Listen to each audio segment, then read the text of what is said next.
বিপদ আপদ আপনাকে সন্ত্রস্ত করে রাখতে পারে, কিন্তু এই বিপদ প্রত্যেকের জীবনে কোনো না কোনো কারণে থাকে। এটা আপনাকে দেখায় যে আপনার মধ্যে কি খামতি রয়েছে, কেন রয়েছে। এই বিপদ হলো সেই মাধ্যম যার দ্বারা আপনি নিজের দুর্বলতাকে নিজের শক্তিতে পরিবর্তন করতে পারেন। একটা ফুলের দিকে তাকান।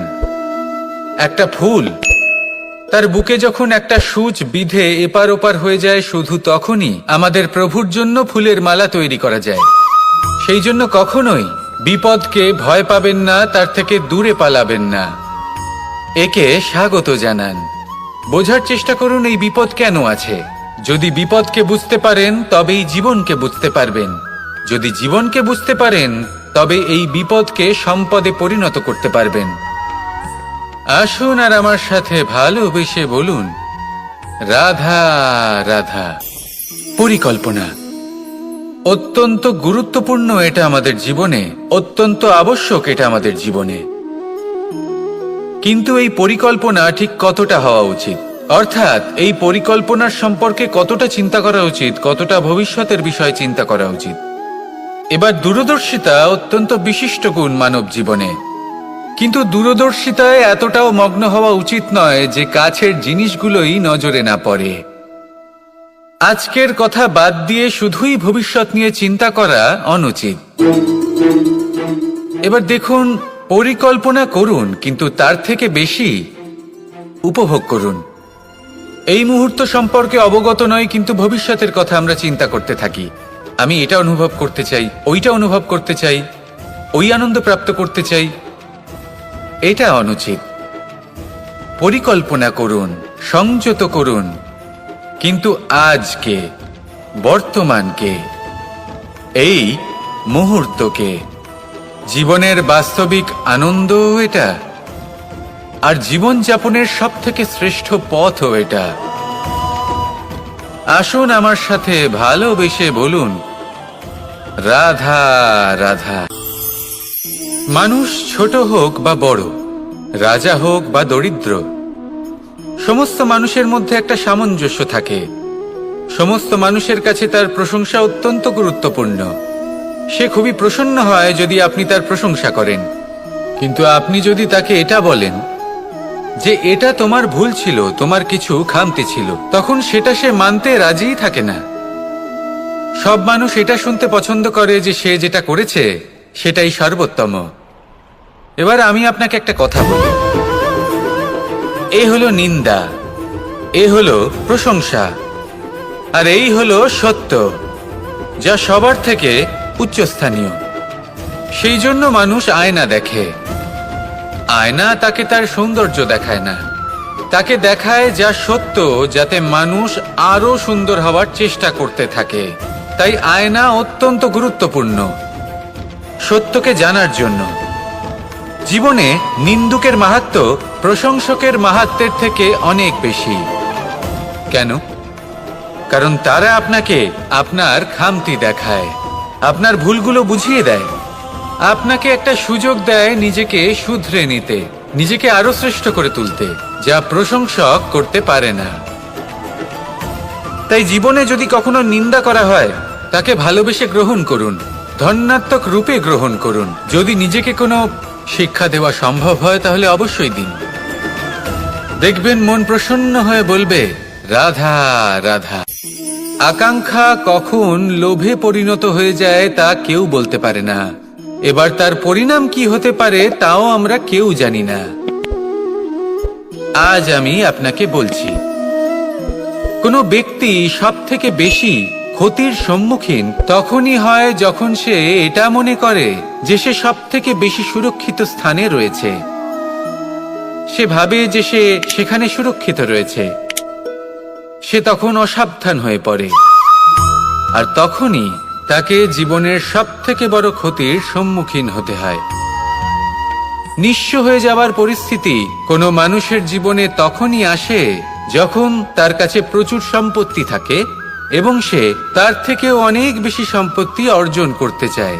সেই অনেক বেশি সম্পত্তি অর্জন করার চেষ্টায় সে এমন কিছু করে বসে যার ফলে তাকে সমস্ত সম্পত্তি হারাতে হতে পারে। একজন রচনাকার নিজেই নিজের প্রতিভা একদম শেষ করে দিতে পারে যখন সে অনেকগুলো কাজ নিজের কাঁধে নিয়ে নেয়। একটা গুরুত্বপূর্ণ কথা সবসময় মনে রাখবেন, আজ আপনি যেখানেই থাকুন না কেন, যেমনই যে কোনো স্থানেই থাকুন না কেন, এর পেছনে আপনার আকাঙ্ক্ষার একটা বিশাল ভূমিকা রয়েছে। কিন্তু মনে রাখবেন, আপনাকে শিখতে হবে যে কখন আর কিভাবে নিজের উচ্চাকাঙ্ক্ষাগুলিকে লাগাম পরাতে হবে, কারণ এটা অত্যন্ত আবশ্যক। তাই আসুন আর আমার সাথে ভালোবেসে বলুন, রাধা রাধা। মানুষ কতটা বিচিত্র হতে পারে, সব সময় স্বপ্ন দেখতে থাকে যে কাল আমি এটা করব, কাল আমি ওটা শুরু করব, কাল আমি ওটা সম্পন্ন করব। এই যে কাল শব্দটা, এই কাল অত্যন্ত বিচিত্র এক শব্দ। আমরা সবসময় এটাকে আসতে দেখতে পাই, কিন্তু এটা আসাতে বর্তমানে পরিণত হয়। আবার আজ নতুন কাল দেখতে পাই, তার জন্য অপেক্ষা করি, যখন সেটা সামনে আসে বর্তমানে পরিণত হয়। এই কাল সবসময় একটা মিথ্যে সান্ত্বনা দেয় যে সে আসছে, কিন্তু সে কখনোই আসে না। যেটা আপনার হাতে রয়েছে তা হলো আজ, বর্তমান। তাই যা করার আছে, যা সম্পন্ন করতে চান, যা শুরু করতে চান, আজ করুন, বর্তমানে করুন। কারণ আজ আপনি যা করবেন সেটাই আপনার ভবিষ্যৎ নির্ধারিত করবে। ভবিষ্যতের বিষয় ভাবতে থাকলে ভবিষ্যৎ সুন্দর হবে না। আজ কর্ম করতে হবে। তাই আজ বর্তমানে জীবনযাপন করুন, কর্ম করুন, আর আমার সাথে ভালোবেসে বলুন, রাধা রাধা। সৌন্দর্য।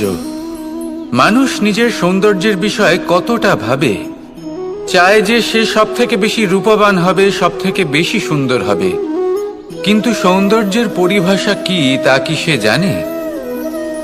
কোনো মাকে জিজ্ঞেস করুন, ওনার জন্য সৌন্দর্যের পরিভাষা ওনার সন্তান।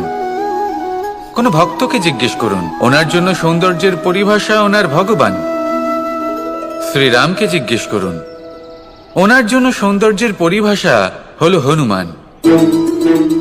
ভাঙা হানু, ফুলে যাওয়া মুখ, দেখতে গেলে উনি বানর, লম্বা লেজ, এত নিরীহ যে ওনাকে অমূল্য মালা দিলে সেটা ছিঁড়ে তার ভেতরে শ্রীরামকে খুঁজছিলেন। কিন্তু ওনার ভাবনা কত সুন্দর। উনি এটা বিশ্বাস করেন যে সংসারের যতই মূল্যবান জিনিস দিয়ে এই মালা তৈরি করা হোক না কেন, যদি এর মধ্যে শ্রীরাম না থাকেন তাহলে এর মধ্যে কোনো অর্থ নেই। সৌন্দর্য রূপে নয়, ভাবনায় নিহিত থাকে। যদি আপনি সৌন্দর্য প্রাপ্ত করতে চান তাহলে তা কর্মে নিয়ে আসুন, ভাবনায় এবং বিচারে নিয়ে আসুন। এই সৌন্দর্য আপনার সাথেই থাকবে। যদি আপনি সৌন্দর্যকে রূপের মধ্যে খোঁজেন তাহলে কিছুক্ষণের জন্য পাবেন, সেই সৌন্দর্য সময়ের সাথে হারিয়ে যাবে। সৌন্দর্য যদি পেতে চান, খুঁজতেই চান, তাহলে হৃদয় খুঁজুন, কর্মে খুঁজুন। মন প্রসন্ন হয়ে বলবে, রাধা রাধা। আমরা সকলেই কামনা করি, আমরা সবাই সেটা প্রাপ্ত করতে চাই যা আজ পর্যন্ত কেউ প্রাপ্ত করেনি, সেটা পেতে চাই যা আজ পর্যন্ত কেউ পেতে পারেনি, সেটাই কাছে রাখতে চাই যা আজ পর্যন্ত কখনো আমরা পাইনি। এবার সেটা কিভাবে করা যেতে পারে?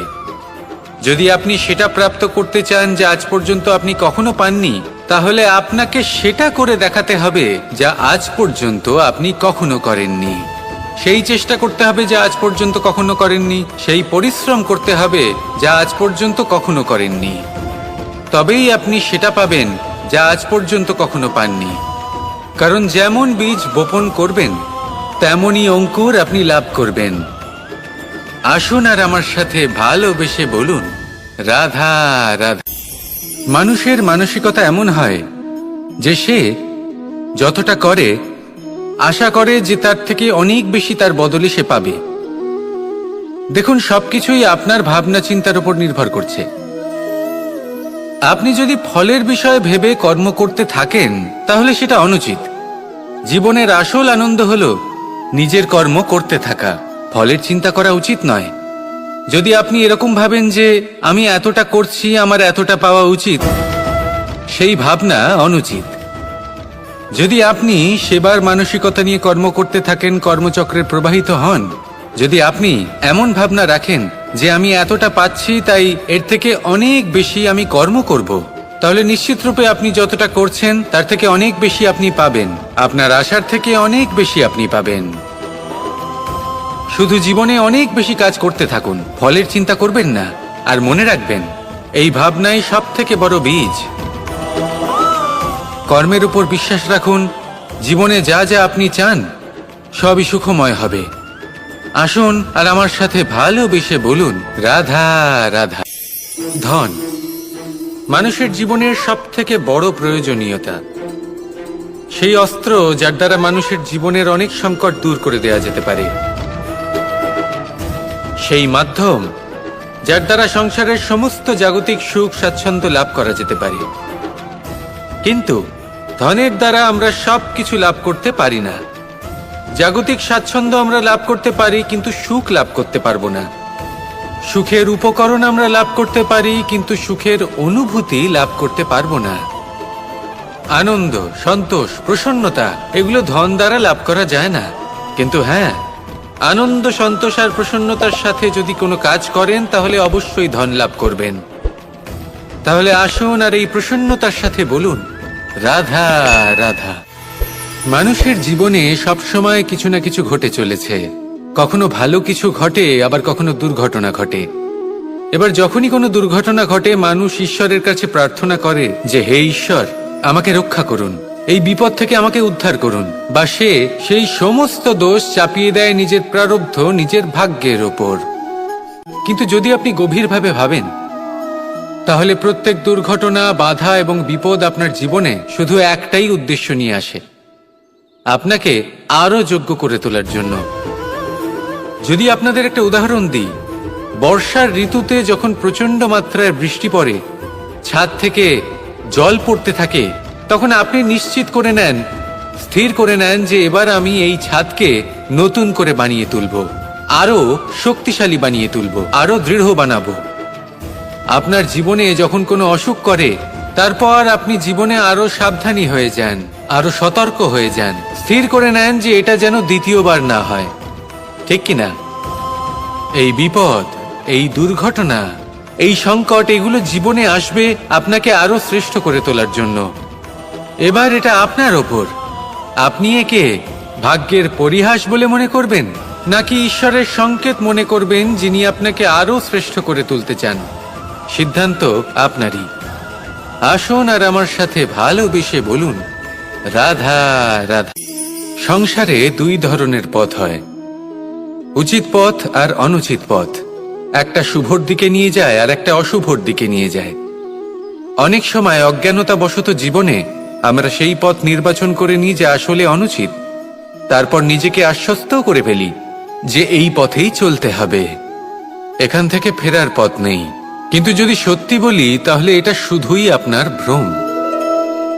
আপনার মধ্যে শুধুমাত্র একটু দৃঢ়তার অভাব আছে, তা জাগ্রত করুন আর বাড়িয়ে তুলুন।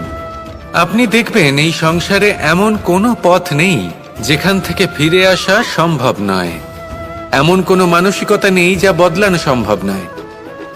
যদি আজ এই মুহূর্তে আপনার মনে হয়ে থাকে যে আপনি কোনো অনুচিত পথে আছেন আর আপনি কোনো শুভ পথে যেতে চান, তাহলে ওখান থেকে ঘুরুন আর ফিরে আসুন, আবার সেই মোড়ে ফিরে আসুন আর সেই পথ নির্বাচন করুন যা আপনার জন্য শুভ।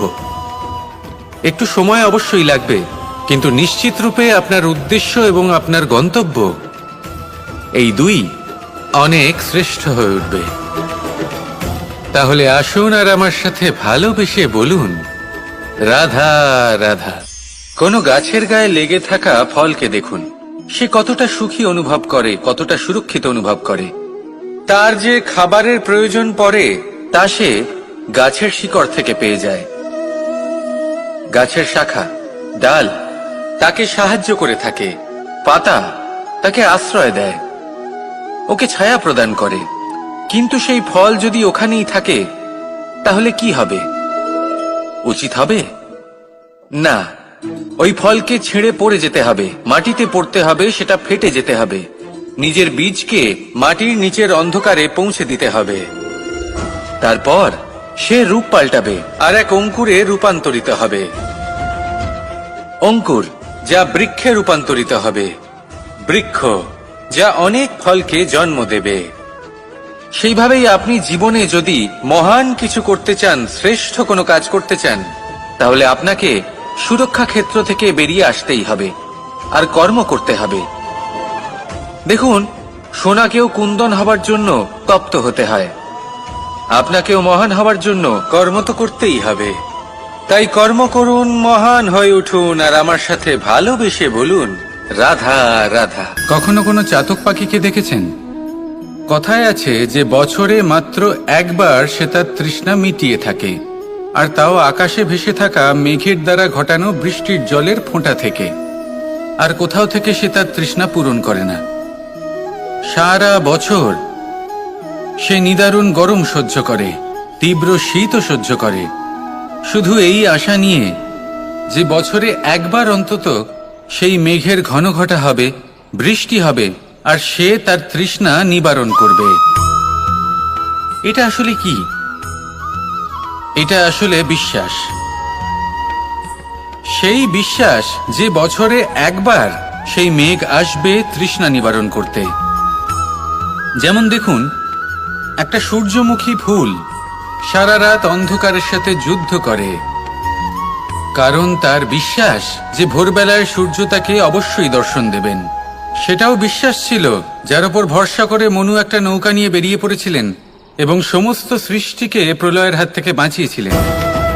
সেটাও ছিল ভালোবাসার প্রতি বিশ্বাস, যার উপর ভরসা করে বানর এবং ভাল্লুক সেনা নিয়ে শ্রীরাম আক্রমণ করেছিলেন সমস্ত বরদানপ্রাপ্ত অসুরগণ এবং রাক্ষসগণের লঙ্কায় এবং জয় লাভ করেছিলেন। এই বিশ্বাসই হল এই বিশ্বের আশা। বিশ্বাস রাখুন যে আপনি হলেন সর্বশ্রেষ্ঠ এবং শুধুই নিজের কর্ম করতে থাকুন। এই বিশ্বাসের আশাই আপনাকে প্রতি মুহূর্তে বল প্রদান করবে। এ হলো আমার বিশ্বাস। আসুন আর আমার সাথে ভালোবেসে বলুন, রাধা রাধা। ভোজন। এই সংসারে যেই হোক না কেন, কোনো মানুষ হোক, কোনো প্রাণী হোক, কোনো কীট হোক বা কোনো বনস্পতি হোক, প্রত্যেকের জন্য ভোজন অতি আবশ্যক। কারণ ভোজন থেকেই শক্তি পাওয়া যায়, আর সেই শক্তি দিয়েই সংসারের, আমাদের জীবনের সমস্ত কার্য করা যায়। এবার এমন এক ধরনের শক্তি হয় যা শীতের ঋতুতে সূর্য থেকে আমরা পেয়ে থাকি, আর আরেক ধরনের উত্তাপ হয় যা দিয়ে ভোজন রান্না করা হয়, সুস্বাদু নানান ধরনের ভোজন।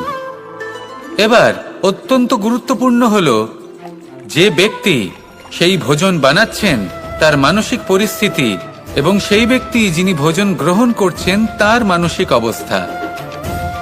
যখনই আপনি ভোজন বানাচ্ছেন তখন ভালোবাসার সাথে কাজটা করুন, ধন্যাত্মক ভাব নিয়ে, সৎ ভাবনার সাথে। কারণ আপনার এই মানসিক স্থিতি শক্তির আকারে সেই খাদ্যের সাথে মিলে মিশে যায়। আর যখনই আপনি ভোজন গ্রহণ করছেন তখন সদ্ভাবনার সাথে, প্রসন্নতার সাথে গ্রহণ করুন, ধন্যাত্মক ভাব নিয়ে। যদি আপনি প্রসন্নতার সাথে রান্না করেন, প্রসন্নতার সাথে খাদ্য গ্রহণ করেন, তাহলে আপনি প্রসন্নই থাকবেন, আর মন সুপ্রসন্ন হয়েই বলবে, রাধা রাধা। সংসারের বিভিন্ন ক্ষেত্রে আপনি অনেক কিছুই দেখতে পাবেন। যে কোনো খেলা, কোনো নাটক দেখতে পাবেন, কেউ কোনো খেলা খেলছে তা দেখতে পাবেন, আর দর্শকগণ এই দেখে অত্যন্ত আনন্দ লাভ করেন, হাততালি দিতে থাকেন, প্রশংসা করতে থাকেন, নিজের অন্তরের উৎসাহ প্রকাশ করতে থাকেন। কি দেখে করেন? সেই সমস্ত খেলোয়াড়দের দেখে করেন যারা এই খেলাটা খেলছে, তাই না? কিন্তু অনেক সময় সেই খেলোয়াড়রা সেই খেলার আনন্দ উপভোগ করতে পারেন না, কারণ ওনারা চাপা পড়ে যান তাদের কামনার চাপে। জয় লাভ করার কামনা, প্রথম স্থান লাভ করার ইচ্ছে, প্রতিযোগিতায় সব থেকে এগিয়ে থাকার ইচ্ছে তাদেরকে এই খেলা উপভোগ করতেই দেয় না। সেই জন্য কখনো কখনো এই খেলোয়াড়দের থেকে অনেক বেশি আনন্দ উপভোগ করেন দর্শকগণ, যেখানে এই খেলাটা কিন্তু খেলছেন খেলোয়াড়রাই। আমি এটা বলছি না যে এই ইচ্ছে, এই আকাঙ্ক্ষা অনুচিত না, কিন্তু তার সাথে সেই খেলা, সেই কর্মের আনন্দ উপভোগ করাও অত্যন্ত গুরুত্বপূর্ণ। তাই সেটা উপভোগ করুন, যে উৎসাহ আপনি উপভোগ করছেন তা যাপন করা অত্যন্ত গুরুত্বপূর্ণ। দেখুন, সত্যি বলতে এটা কিন্তু আপনার অধিকারও বটে। আপনি যে কর্ম করছেন তার ফল তো আপনি অবশ্যই পাবেন। সেটা যখন আপনি পাচ্ছেন তখন আপনার তা উপভোগ করা উচিত। সেটাই করুন। জীবনে সফলতা এবং অসফলতা এরা আসা যাওয়া করতে থাকে। যখন সাফল্য আসবে তখন তা উপভোগ করুন, যখন অসফলতা আসবে তখন তার থেকে শিক্ষা লাভ করুন। সাফল্য আপনার কাছে আবার ফিরে আসবে। আর এই মন, আপনি তো জানেন, এই মন প্রসন্ন হয়ে বলবে, রাধা রাধা। ব্যায়াম, এই শব্দ আমরা সকলে শুনেছি, আর এটা সারা জীবন আমাদের সাথেই থাকে কোনো না কোনো রূপে। যখন আমরা জন্মগ্রহণ করি, চলতে শিখি, প্রথমে আমরা হামাগুড়ি দিয়ে চলি, পরে চলতে চেষ্টা করি কিন্তু পড়ে যাই। তখন আমাদের বাড়ির গুরুজনেরা আমাদের আটকান না। ওনারা মনে করেন এইভাবেই আমাদের সন্তান চলতে শিখবে, এইভাবেই তার পা আরো মজবুত হবে, যা অত্যন্ত গুরুত্বপূর্ণ।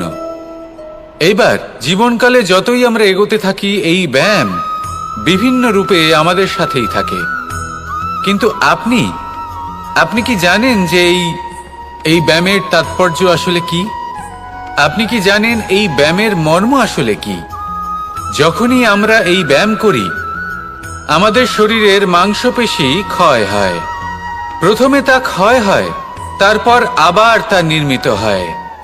আরো শ্রেষ্ঠ, আরো শক্তিশালী মাংসপেশি আমরা লাভ করি। অর্থাৎ এই ব্যায়াম হলো সৃজনের বিজ্ঞান। এই ব্যায়াম আমাদের জন্য অত্যন্ত আবশ্যক। সেই জন্য জীবনে যখনই কোনো কিছু নষ্ট হয়ে যায়, চলে যায়, তখন হতাশ হয়ে পড়বেন না, তাকে পুনর্নির্মাণ করার চেষ্টা করবেন। আর এই শিক্ষা আমরা লাভ করি পাখিদের থেকে। যখনই বর্ষা হয়, ঝড় আসে, যখন পাখির বাসা ভেঙে চুরমার হয়ে যায়, তারা হার মেনে নেয় না। সে আবার অল্প অল্প করে সব খুঁজে একত্রিত করে আবার নিজের বাসা বানিয়ে তোলে, পুনরায় এক জীবনকে জন্ম দেয়, এক নতুন পরিবারকে জন্ম দেয়। তাই মনে রাখবেন, জীবনে এইভাবেই যদি আপনি নির্মাণ করতে চান, সৃজন করতে চান, তাহলে সেই নির্মাণের জন্য ভাঙনের অভিজ্ঞতা থাকা অত্যন্ত আবশ্যক। ভগ্ন বস্তুকেও সম্মান করা অত্যন্ত আবশ্যক। এই আচরণ মনে নিয়ে আসুন। মন প্রসন্ন হয়ে বলবে, রাধা রাধা। মানুষ যখন কোনো শক্তি লাভ করে তখন সে নিজেকে বলশালী মনে করে। শক্তি লাভ করলেই তার মধ্যে অহংকার চলে আসে, অভিমান চলে আসে। তার কারণ হলো সে একটা সহজ কথা বুঝতেই পারে না। এই সব যা হচ্ছে সময়ের জন্য হচ্ছে। সময়ের থেকে বেশি বলশালী আর কেউ নেই। এই সময়ের জন্যই রাবণ ভক্তি দ্বারা কৈলাস পর্বত তুলে নিয়েছিলেন। আবার সেই সময়ের জন্যই, সেই কারণেই রাবণকে বধ হতে হলো। তার সাথে সাথে রাক্ষস কুলও ধ্বংস হয়েছিল এবং লঙ্কাও ভস্ম হয়ে গেছিল। দেখতে গেলে জন্ম থেকে মৃত্যু পর্যন্ত এই যে সময়, সেটাই হলো জীবন। কিন্তু তার মধ্যেও যা সময় আসে, কোনো কারণেই আসে। সেই সময় আমরা যাপন করে কিছু শিখতে পারি। তাই আজ যে সময় আপনার হাতের কাছে আছে, তাকে মুষ্টিবদ্ধ করে রাখুন, তাকে সামলে রাখুন, তাকে সংযত করে রাখুন। অনুভব করুন, তার থেকে কিছু শিখুন, তাকে কোনোভাবেই ব্যর্থ হতে দেবেন না। আর এটা জেনে রাখুন যে ভবিষ্যতে যা কিছু হতে পারে, যা কিছু হতে চলেছে, সেটা না আপনি জানেন আর না তা আপনার বশে রয়েছে। সেই জন্য আজ অহংকার বা অভিমান করে নিজের ভবিষ্যতের ক্ষতি করবেন না, সেই অনর্থ ঘটাবেন না। এটাই হলো সময়ের অর্থ। আসুন আমার সাথে ভালোবেসে বলুন, রাধা রাধা। কথায় আছে, যখন আপনি যুদ্ধক্ষেত্রে দাঁড়িয়ে, তখন শত্রুকে পিঠ দেখিয়ে পালিয়ে যাওয়া বা পিছু হটে যাওয়া অত্যন্ত অনুচিত যুদ্ধনীতি হয়। কথায় আছে যে শ্রেষ্ঠ যুদ্ধ নীতি হলো সেটাই যেখানে আপনি অস্ত্র হাতে নিয়ে এগিয়ে যান, সাহসের সাথে যুদ্ধ করে শত্রুকে পরাস্ত করে ফিরে আসেন। আর সেটাই আমি করেছিলাম। তখন মহাভারত রচনা হয়েছিল, কারণ তখন ধর্মরক্ষা করা আবশ্যক ছিল। কিন্তু এমনও একটা সময় ছিল যখন আমি যুদ্ধ থেকে পালিয়েছি, কারণ তখন প্রজাদের সুরক্ষা বেশি গুরুত্বপূর্ণ ছিল। আমার গায়ে যুদ্ধ বিমুখ হবার কলঙ্ক লাগিয়েছিল, কিন্তু ঠিক আছে, আমি সেটাই করেছিলাম যেটা প্রয়োজনীয় ছিল। শ্রীরামও লঙ্কা গিয়ে রাবণকে হত্যা করার পূর্বে 4 মাস ধরে অপেক্ষা করেছিলেন। অপেক্ষায় ছিলেন কবে সেই সেতু সম্পন্ন হবে। তারপরে গিয়ে রাবণকে পরাস্ত করলেন, তাকে বধ করলেন। জীবনে কখনো কখনো থেমে যাওয়া বা পিছু হটে যাওয়া কার্যকর হতে পারে। এটা প্রত্যেক সময়ের উপরে নির্ভর করে। শত্রু যে কেউ হতে পারে, যখন খুশি আক্রমণ করতে পারে। কোনো মানুষ হতে পারে, আবার কোনো দানবও হতে পারে। আমাদের নিজেদের মানসিকতা হতে পারে, কোনো অসুখ হতে পারে, মহামারীও হতে পারে। সেক্ষেত্রে সেটাই করুন যেটা উচিত মনে হয়। দেখুন, প্রত্যেকবার নারায়ণ তো আপনাকে সাহায্য করতে আসবেন না। অনেক সময় মানুষকে নিজেকেই সেই বাধার সম্মুখীন হয়ে তাকে পরাস্ত করতে হয়। আর এমনিতেও কথায় আছে যে প্রত্যেক নরের মধ্যে নারায়ণ আছেন। তাই অন্তরের নারায়ণকে জাগ্রত করুন, আর যা সমস্যা আছে তাকে সমাপ্ত করে ফেলুন, তা সে যতই পিছু হটে করতে হোক না কেন। আসুন আর আমার সাথে ভালোবেসে বলুন, রাধা রাধা। গুরু, যিনি পথ দেখান, আমাদের জীবনে অত্যন্ত গুরুত্বপূর্ণ, অত্যন্ত আবশ্যক। কিন্তু কিছু মানুষ মনে করেন যে গুরুর কোনো প্রয়োজন নেই, কারণ এই সমগ্র জ্ঞান মানুষের অন্তরেই নিহিত রয়েছে। এবার প্রশ্ন এটাই, যদি সমস্ত জ্ঞান মানুষের অন্তরে নিহিত থাকে, তাহলে গুরুর কি প্রয়োজন? আর যারা আজ পর্যন্ত গুরুকে মেনে এসেছেন, তারা কি অনুচিত করেছেন? এর উত্তর আমি আপনাকে দেব একটা উদাহরণ দ্বারা। একটা কাঠ যা জ্বলনশীল, জ্বলনের ঊর্জা তার অন্তরে নিহিত রয়েছে, কিন্তু তার জ্বলনের জন্য বাইরে থেকে একটা অনুঘটকের প্রয়োজন হয়। এই অনুঘটকই হলেন আপনার গুরু। উত্তাপ যা একটা কাঠকে জ্বালাতে পারে, সেই উত্তাপ হলো গুরুর প্রচেষ্টা। যদি সেই গুরুই না থাকে, তার প্রচেষ্টাই না থাকে, তাহলে সেই সমস্ত জ্ঞান যা মানুষের অন্তরে নিহিত, তা ব্যর্থ হয়ে যাবে। যদি আপনার সাথে আপনার গুরু থাকেন, আপনার পথ প্রদর্শন করেন, আপনার অন্তরের জ্ঞানকে বাইরে নিয়ে আসতে পারেন, তাহলে তাকে সম্মান করুন। আর আমার সাথে ভালোবেসে বলুন, রাধা রাধা। মানুষ সত্যের সাথে অবগত হবার জন্য ব্যাকুল হয়ে থাকে, চিরকাল চেষ্টা করতে থাকে। জন্ম থেকেই তার মনে এই ইচ্ছে জাগ্রত হয় সত্যিটা কি সেটা জানতে। এবার এই ইচ্ছে, এটা পূর্ণ কিভাবে করা যেতে পারে? কারণ মনে হয় যে জ্ঞান অর্জন করলেই এই ইচ্ছে পূর্ণ হতে পারে। তাই কেউ কেউ জ্ঞানের পেছনে ছুটতে থাকেন। কেউ এটা ভাবেন যে এই ইচ্ছে পূর্ণ করা যেতে পারে ধন আর শক্তির দ্বারা, তাই তারা ধন আর শক্তি প্রাপ্ত করতে চান। কেউ আবার ভাবেন যে অন্তরের মন্থন দ্বারা এটা সম্ভব হতে পারে। এবার এটাও সত্যি যে মন্থন করলে অমৃত লাভও সম্ভব হতে পারে, কিন্তু তার জন্য এই মন্থন করার জন্য একটা উচিত দিকে অগ্রসর হওয়া প্রয়োজনীয়। উচিত সংযমের দ্বারা সামনে এগোতে হবে, আর কোনো আশা না করে সামনে এগিয়ে যেতে হবে, তবেই এটা সম্ভব হতে পারে।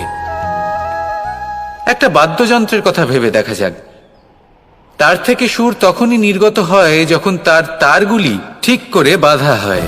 যদি বেশি বেঁধে ফেলা হয়, তাহলে তার ছেড়ে যেতে পারে, আর যদি ঢিলে থেকে যায়, তাহলে তার থেকে উচিত সুর নির্গত হবে না। একটা অত্যন্ত গুরুত্বপূর্ণ কথা মনে রাখবেন, সত্যকে লাভ করার প্রাথমিক আধার হলো অনুশাসন। জীবনে এই অনুশাসন আনুন, সত্য আপনা আপনি আপনার কাছে চলে আসবে, আর এই মন প্রসন্ন হয়ে বলবে, রাধা।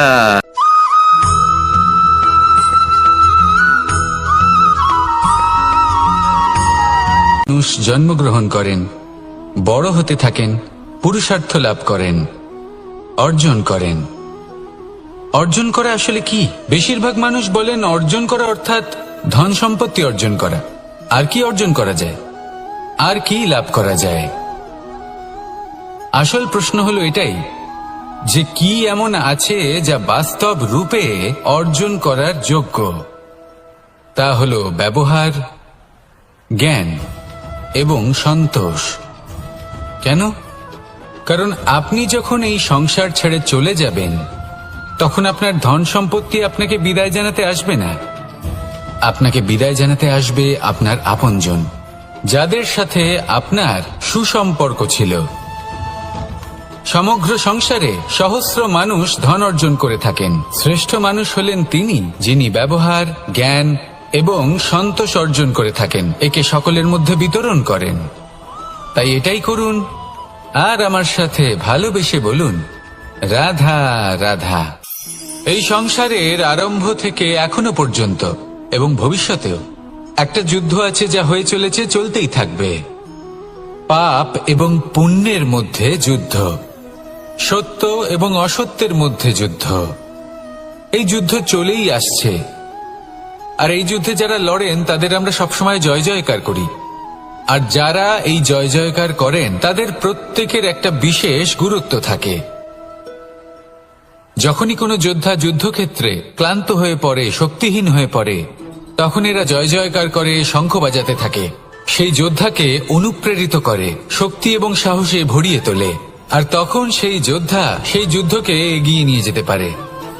যখন শ্রীরাম লঙ্কা যাত্রা করার জন্য সেতু তৈরি করছিলেন, তখন একটা ছোট্ট মিষ্টি কাঠবিড়ালি নিজের মুখে মাটির টুকরো বয়ে নিয়ে গিয়ে তার সাধ্যমতো তাকে সাহায্য করছিল।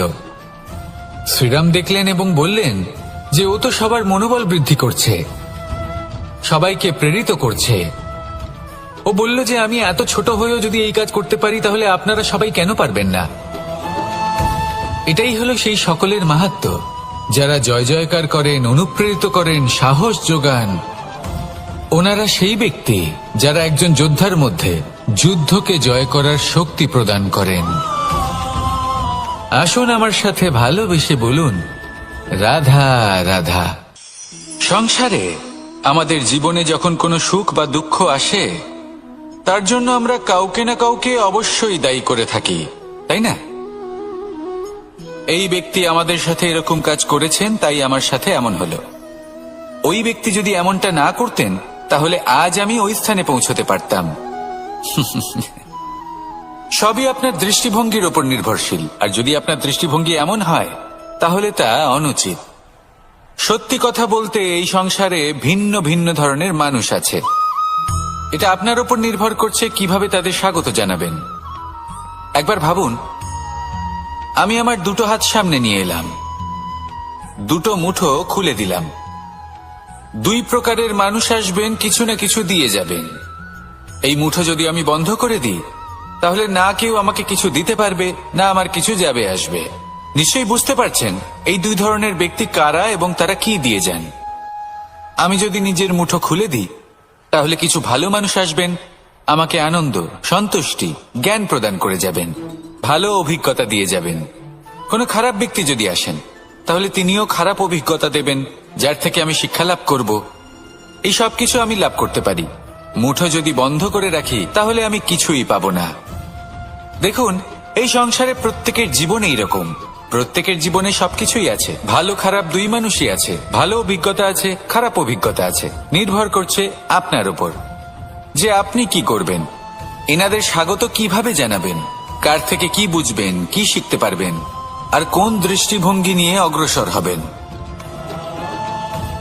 এটাই নির্ধারণ করবে যে আপনার জীবন কেমন হবে।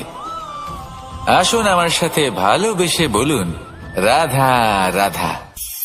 এটা হলো একটা সাদা পাতা। এবার এতে আমি যাই লিখব, সেটাই এর অস্তিত্ব হবে। এতে আমি প্রেমের কিছু কথা লিখে একে প্রেম পত্র বানিয়ে তুলতে পারি। মাতা পিতার জন্য একটা শুভ সংবাদ লিখতে পারি। শত্রুর বিষয়ে সতর্ক করব বলে সেনাকে একটা সংবাদ লিখতে পারি। দ্বারকাবাসীর জন্য কোনো সংবাদ পাঠাতে পারি। যাই লিখব, এই পত্র সেটাই হয়ে উঠবে। সেই রকমই হলো আমাদের জীবন। আমরা যেমন কর্ম আমরা করব, আমাদের অস্তিত্ব এবং ব্যক্তিত্ব ঠিক তেমনই হয়ে উঠবে। যদি আপনি একটা অসাধারণ, উজ্জ্বল এবং সম্মানজনক জীবনযাপন করতে চান, তাহলে তার একটা রহস্য আপনাকে বলি। যেমন কথন হবে, কর্ম তেমন হবে। অর্থাৎ যতটুকু বলেছেন ততটুকুই করুন, আর যতটুকু করেছেন ততটুকুই বলুন। এই একটা নিয়ম যদি আপনারা পালন করেন, তাহলে এই সংসারের সমস্ত পণ্ডিত আপনাকে অবশ্যই সম্মান করবেন। তাহলে এটাই করুন আর আমার সাথে ভালোবেসে বলুন, রাধা রাধা। কখনো কোনো পাখিকে দেখেছেন? যখন সে প্রথমবার উড়তে চেষ্টা করে, সে বাসা থেকে মাটিতে পড়ে যায়, কিন্তু সে হার মানে না, চেষ্টা করতে থাকে, করতেই থাকে, ডানা ঝাপটাতে থাকে, আর তারপর সে উড়তে শেখে। গোল শালগ্রাম শিলাকে দেখুন, পর্বত থেকে খসে পড়ে, ধাক্কা খায়, জলের প্রবাহ দ্বারা ঘর্ষিত হয়, তারপরে তা শালগ্রামে পরিণত হয়। ভেবে দেখুন, যদি কোনো পাখি প্রথমবার উড়তে গিয়ে এটা ভাবে যে না না, যদি আমি পড়ে যাই তবে, আমার যদি আঘাত লাগে তবে, আর যদি ভয়ের কারণে সে শুরুই না করতে পারে, চেষ্টাই না করে, তাহলে কি সে উড়তে শিখবে? কখনোই নয়। এর দ্বারা ভয়ভীত হবেন না। আসুন আর আমার সাথে ভালোবেসে বলুন, রাধা রাধা। যদি আমি আমার চোখ বেঁধে কোনো একটা নির্দিষ্ট দিকে নিজের সমস্ত শক্তি প্রয়োগ করে ছুটে যাই, তাহলে কি হবে? আমি কোথাও ধাক্কা খেতে পারি, নিজের ক্ষতি করতে পারি, কোথাও পড়ে যেতে পারি, তাই না? অর্থাৎ এটা নিশ্চিত এই কাজ আমার করা উচিত নয়। কিন্তু আজকের দিনে প্রত্যেকটা মানুষ এই কাজই করছেন, তাই না? কোনো কাজ করার পূর্বে সেই কাজের বিষয়ে সম্পূর্ণ তথ্য কোথায় সংগ্রহ করছেন? শুধু এটুকু জানেন যে এই কাজটা করলে কত ধন অর্জন করবেন আর কত নাম হবে, আর ব্যাস সামনে এগিয়ে যান। এটা উচিত নয়। পূর্ণরূপে যে কোনো কাজ করার আগেই সেই কাজের বিশ্লেষণ করে নেওয়া উচিত, তা বুঝে নেওয়া উচিত, এবং সেই বিষয়ে অবশ্যই খেয়াল রাখা উচিত যে আপনার শরীর এবং আপনার মন এই কাজ করার জন্য কি প্রস্তুত রয়েছে। যদি তা না হয়, তাহলে প্রথমে নিজেকে শুধরে নিন, তারপরে সেই কাজ করুন। যদি এইভাবে জীবনে সামনে এগোন, তাহলে সাফল্যের সম্ভাবনা জীবনে অনেক বেশি বেড়ে যাবে। তাহলে এটাই করুন আর আমার সাথে ভালোবেসে বলুন, রাধা রাধা। এই সংসারের সব থেকে বড় যোদ্ধা কে? কেউ বলবেন অর্জুন, কেউ বলবেন ভীম, কেউ বলবেন হনুমান, আদি ইত্যাদি। কিন্তু এই সংসারের সব থেকে বড় যোদ্ধা আপনার মনের ভেতরে আছে, আপনার মনের মধ্যে আছে। সেই ব্যক্তি সব থেকে উঁচুতে পৌঁছতে পারেন যিনি নিজের অন্তরের খামতি বুঝতে পারেন, নিজের দোষ বুঝতে পারেন, তার সাথে লড়াই করেন এবং তার উপর বিজয় লাভ করেন। যে ব্যক্তি এটা শিখতে পারেন, যে ব্যক্তি এটার উপর জয়লাভ করতে পারেন, তিনি হলেন সব থেকে বেশি শক্তিশালী, সব থেকে বেশি বীর এবং সব থেকে বেশি পরাক্রমী ব্যক্তি। আমরা সকলে এই সংসারকে পাল্টাতে চাই। তার জন্য প্রথম পদক্ষেপ আপনাকে নিতে হবে, নিজেকে দোষমুক্ত করতে হবে। যদি মানুষ নিজের অন্তরের দোষ বুঝতে পারেন এবং নিজেকে দোষমুক্ত করতে পারেন, তাহলে এই সংসার নিজে থেকেই দোষমুক্ত হয়ে যাবে, তাই না? তাহলে নিজেকে দোষমুক্ত করুন আর আমার সাথে ভালোবেসে বলুন, রাধা রাধা। মানুষের জীবন সবসময় ন্যায় আর অন্যায়ের মাঝে ঘুরপাক খেতে থাকে। প্রত্যেক মানুষের মনে হয় কোথাও না কোথাও তার সাথে অন্যায় হচ্ছে। কেউ বলেন যে ভাগ্য আমার সাথে অন্যায় করেছে, কেউ আবার বলেন এই সংসার আমার সাথে অন্যায় করেছে। আর প্রত্যেকেই ন্যায় বিচার চাইতে বৈঠক দাবি করে বসেন। কখনো এই বিচার গৃহে যান, আবার কখনো ওই বিচার গৃহে। যদি সত্যি কথা বলি, এই সংসারের সব থেকে বড় বিচার গৃহ আপনার কাছেই রয়েছে, আপনার মন। আপনার মনই হলো সব থেকে বড় বিচার গৃহ। এ খুব ভালো করেই জানে কি শুদ্ধ আবার কি অশুদ্ধ, এর শুভ অশুভর জ্ঞান রয়েছে, এ সব জানে। দেখতে গেলে প্রত্যেকটা মানুষ যদি নিজের মনের কথা শোনেন, তাহলে তিনি ভালোভাবেই বুঝতে পারবেন তিনি কি উচিত করেছেন আর কি অনুচিত।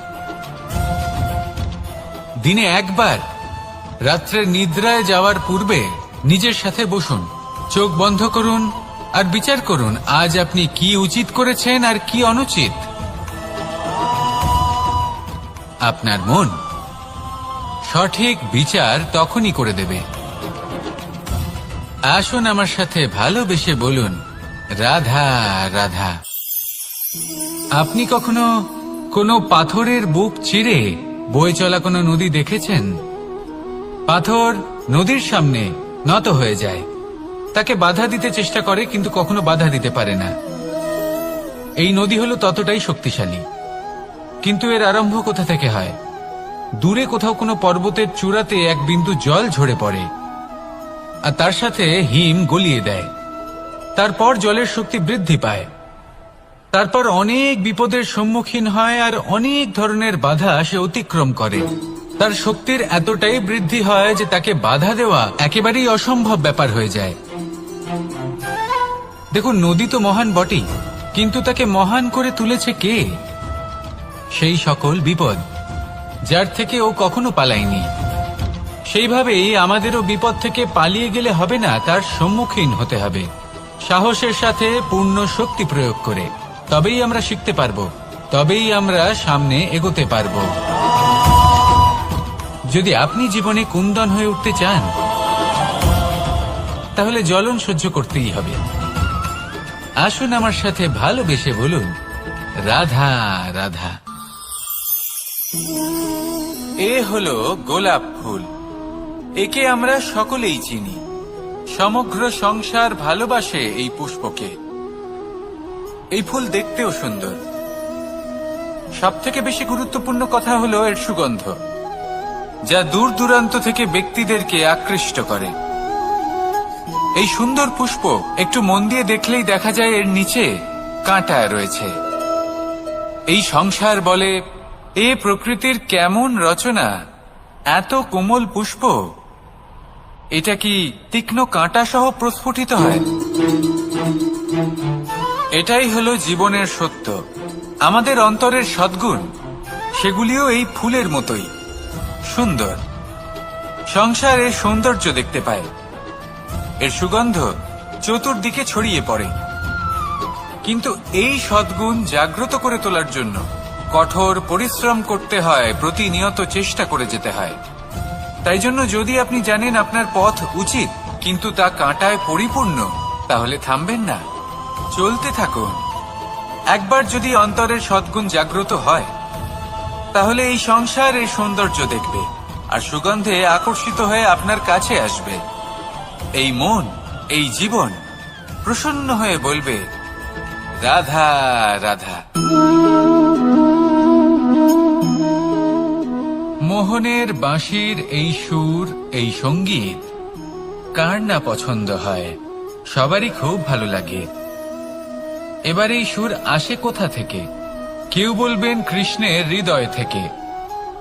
সত্য কথা, এই সুর হৃদয় থেকে নির্গত হয় এবং প্রকট হয় এই বাঁশি থেকে।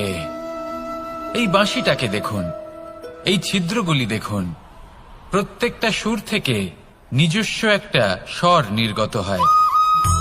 এবার যে ব্যক্তি এই সমস্ত সুর এবং স্বর বুঝতে পারেন, এতে নিপুণ, তিনি এই বাঁশির দ্বারা যে সুর নির্গত করবেন তা তো মধুর অবশ্যই হবে। এবার জীবনের সাথেও কিছুটা এরকমই ঘটে। জীবনের কিছু নীতি থাকে, অর্থ, কুটুম্ব এবং আধ্যাত্মিক। যদি জীবনের প্রত্যেকটা মুহূর্ত সুখময় হয় এরকম আপনি চান, তাহলে এই তিনটি নীতিতে আপনাকে নিপুণ হতে হবে। কোনো একটি বিশেষ নীতির প্রতি যদি আপনি বেশি ঝুঁকে পড়েন, তাহলে বাকি দুই নীতি থেকে যা সুখ লাভ করা সম্ভব তা পারবেন না। ধন অর্জন করতে হবে পরিবারের জন্য, পরিবারের সুখ মনের শান্তির জন্য, মনে শান্তির প্রয়োজন মনের শুদ্ধতার জন্য। যখন এই মন শুদ্ধ হবে, জীবন শুদ্ধ হবে, পবিত্র হবে, সুন্দর হবে এবং ভালোবেসে বলবে, রাধা রাধা। জল, এ হলো জীবনের আধার, পঞ্চতত্ত্বের মধ্যে একটি, আর অত্যন্ত বিশেষ। এর থেকে অনেক বড় শিক্ষা পাওয়া যায়। এই জল, গন্তব্যের বিষয়ে এর স্পষ্ট ধারণা আছে। ও জানে ওর লক্ষ্য কি, আর প্রয়াস করে ততদূর সে পৌঁছেও যায়। এটি পর্বত থেকে বয়ে নিচে নেমে আসে। নদীর সাথে সমাহিত হয়ে তার সাথে বয়ে চলে, চিরসবুজ বনানী গড়ে তোলে, প্রাণীদের তৃষ্ণা নিবারণ করে, সামনে এগিয়ে চলে, মানুষের সাথে মিলিত হয়। যারা একে বাঁধের মধ্যে বেঁধে রাখতে চেষ্টা করে সে বন্দি দশাতেও থেকে যায়, মানুষের কল্যাণ করে।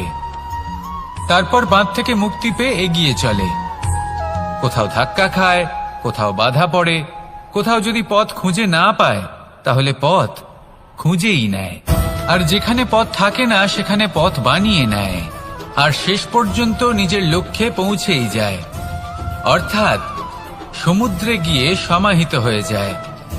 আমাদেরও কিছুটা এরকমই হয়ে উঠতে হবে। যেখানেই যাবেন সকলের কল্যাণ করুন, সামনে এগোন। আপনি কোথাও পড়ে গেলে, ধাক্কা খেলে আঘাত লাগবেই, উত্থান পতন লেগেই থাকে। সামনে এগোতে থাকুন। কোথাও পথ না পেলে তা খুঁজে নিন, কোথাও পথ না থাকলে তা বানিয়ে নিন। নিজের গন্তব্যের কথা সব সময় মনে রাখুন। শেষ পর্যন্ত নিজের মোক্ষ লাভ আপনি অবশ্যই করবেন। আর আমার সাথে ভালোবেসে বলুন, রাধা রাধা। জীবনের প্রত্যেক মুহূর্ত আমাদের কিছু না কিছু শিক্ষা দেয়, নির্ভর করছে আমাদের দৃষ্টিভঙ্গির উপর।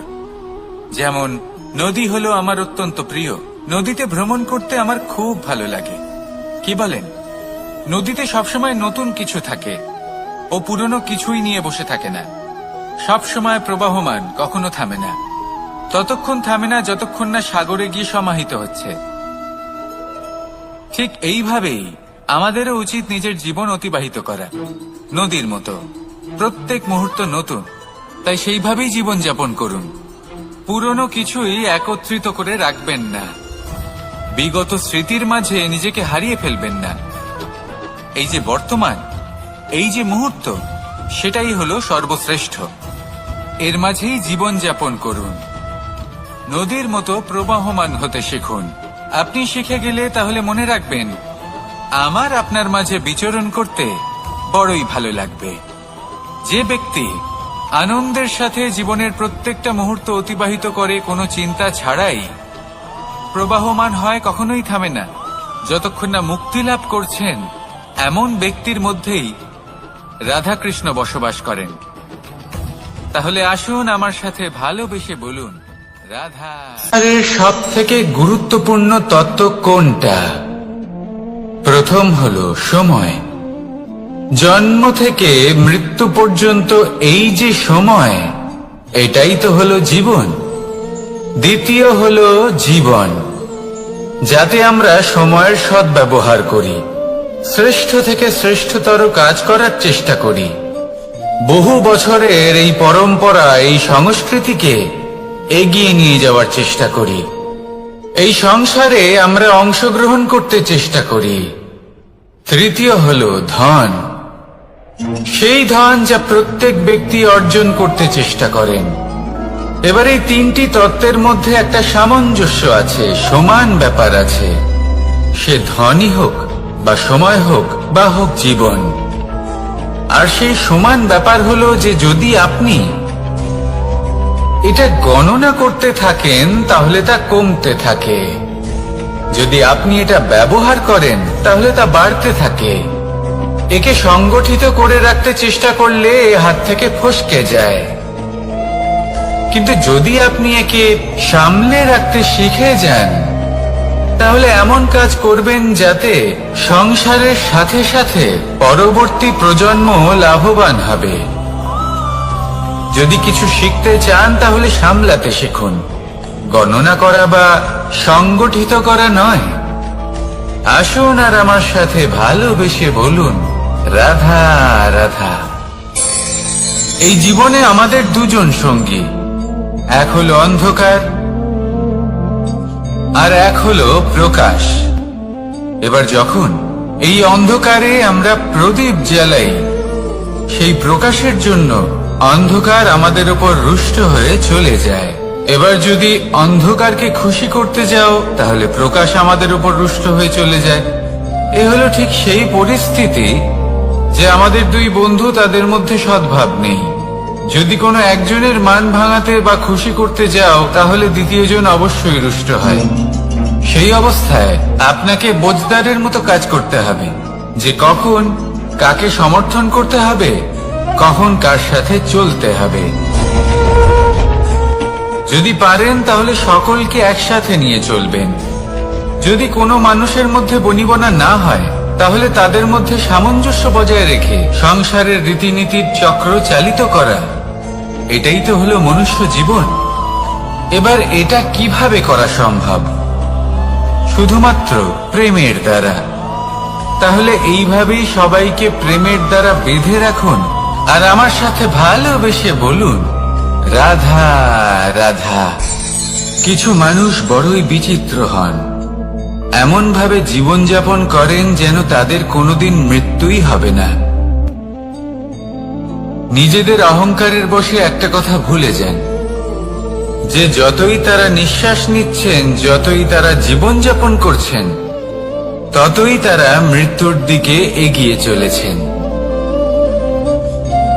কারণ আমাদের এই জীবন তার নিঃশ্বাসের উপর নির্ভরশীল। নিঃশ্বাস চলছে মানে জীবন চলছে। নিঃশ্বাস যদি থেমে যায় তাহলে জীবনও থেমে যাবে।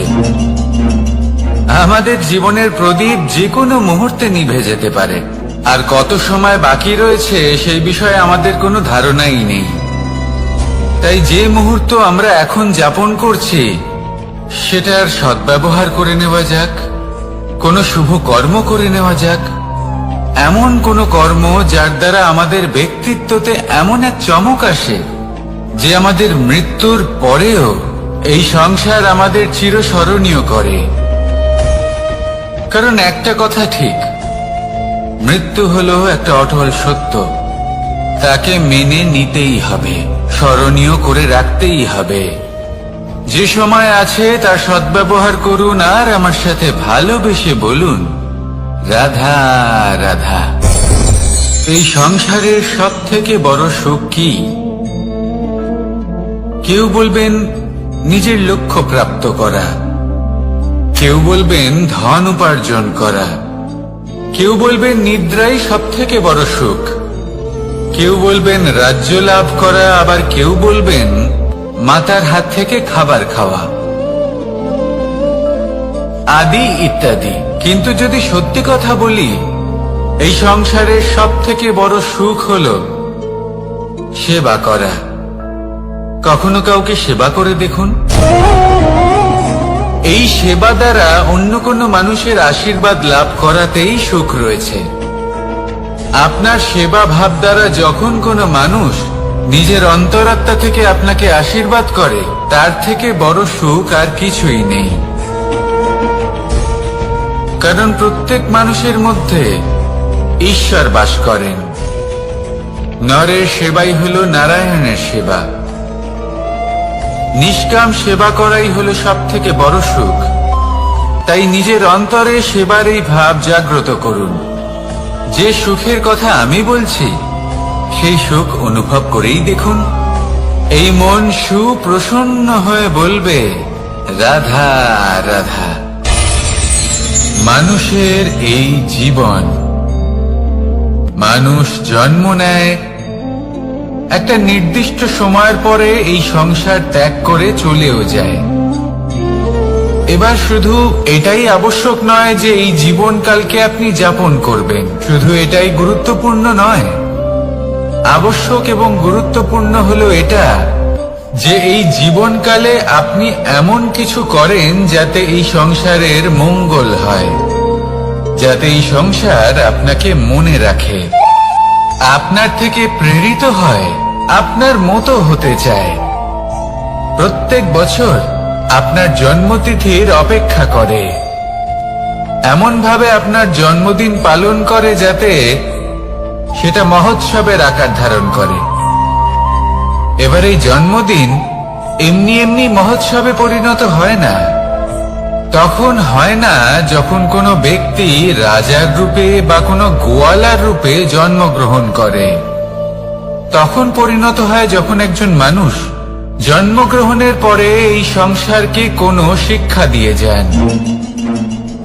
কিভাবে একজন মানুষ গোয়ালা থেকে রাজা হতে পারে, কিভাবে একজন মানুষ অসত্য থেকে সত্যের পথে চলতে শুরু করেন, অধর্ম থেকে ধর্মের পথে চালিত হতে পারেন, কিভাবে অন্ধকার থেকে প্রকাশের দিকে যেতে পারেন, কিভাবে নিজের আত্মাকে পরমাত্মার সাথে মিলিত করতে পারেন। তা সে রামনবমী হোক বা জন্মাষ্টমী হোক, তাদের জীবনের সাথে জড়িত প্রত্যেক মুহূর্ত একটা পরবের আকার ধারণ করে। তাহলে আপনিও এইভাবে নিজের জীবন যাপন করতে থাকুন। এই সংসারে শুধু ভালোবাসা বিতরণ করুন, কিছুটা এমন ভাবে বিতরণ করুন যাতে আপনি এই সংসার থেকে চলে যাওয়ার পরেও এই সংসারে আপনি শুধুই ভালোবাসা বিতরণ করতে পারেন। যদি আপনি এরকম করেন, সংসারকে প্রেরণা দেন, তাহলে আপনার জীবনও রাধা কৃষ্ণের প্রেমের মতোই অলৌকিক এবং দৈব হয়ে উঠবে। আসুন আর আমার সাথে ভালোবেসে বলুন, রাধা রাধা। আপনি এটা শুনে থাকবেন যে ছোট্ট একটা বালক সে ঈশ্বরের প্রতিরূপ হয়, কিন্তু এমন কেন বলা হয় তা কি আপনি কখনো ভেবে দেখেছেন? আমি আপনাকে বলছি, কোন একটা ছোট্ট বালককে দেখুন, সে কি করে? সকলকে সমান চোখে দেখে। ওর মনে না কোনো ছলনা রয়েছে, না কোনো কপটতা, না অহংকার রয়েছে, আর না কোনো বিষয় নিয়ে কোনো চিন্তা।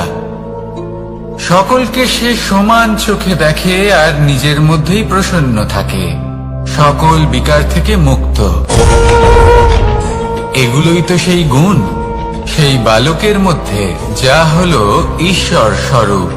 এবার ভেবে দেখুন, যদি প্রত্যেকটা মানুষ এই ছোট বালকের মতো সেই সব গুণ নিজের মধ্যে জাগ্রত করে তোলে, তাহলে কি হবে? তারাও ঈশ্বর তুল্য হয়ে উঠবে। তাই আপনিও এটাই করুন, নিজের মনকে বিকার মুক্ত করুন সেই ছোট্ট বালকের মতো। মনের মধ্যে না কোনো চিন্তা রাখবেন, না মোহ, না ক্রোধ, না কোনো রকমের ছলনা বা কপটতা।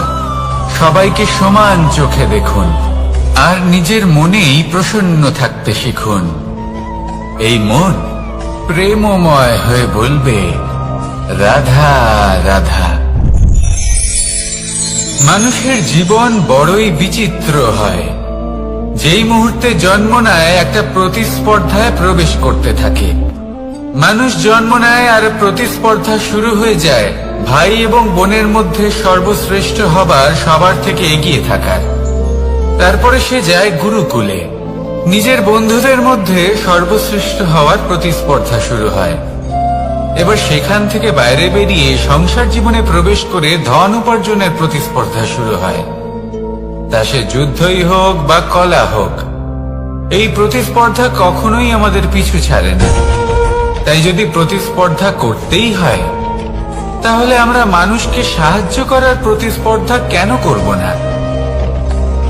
এমন এক প্রতিস্পর্ধা যাতে যে কেউ জিতুক বা যে কেউ হারুক না কেন, লাভ সকলের হবে।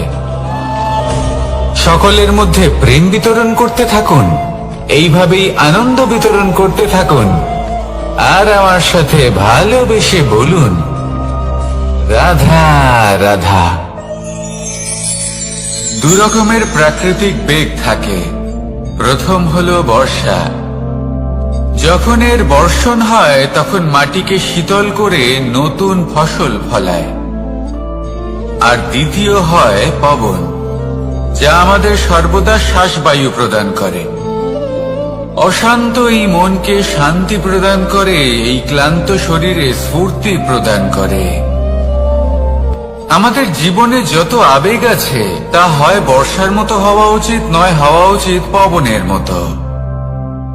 ক্রোধ, মতভেদ, বিবাদ, এগুলো হওয়া উচিত বর্ষার মতো। অর্থাৎ কিছু সময় পরে যেন এরা নিজে থেকেই ছিন্ন ভিন্ন হয়ে চলে যায়।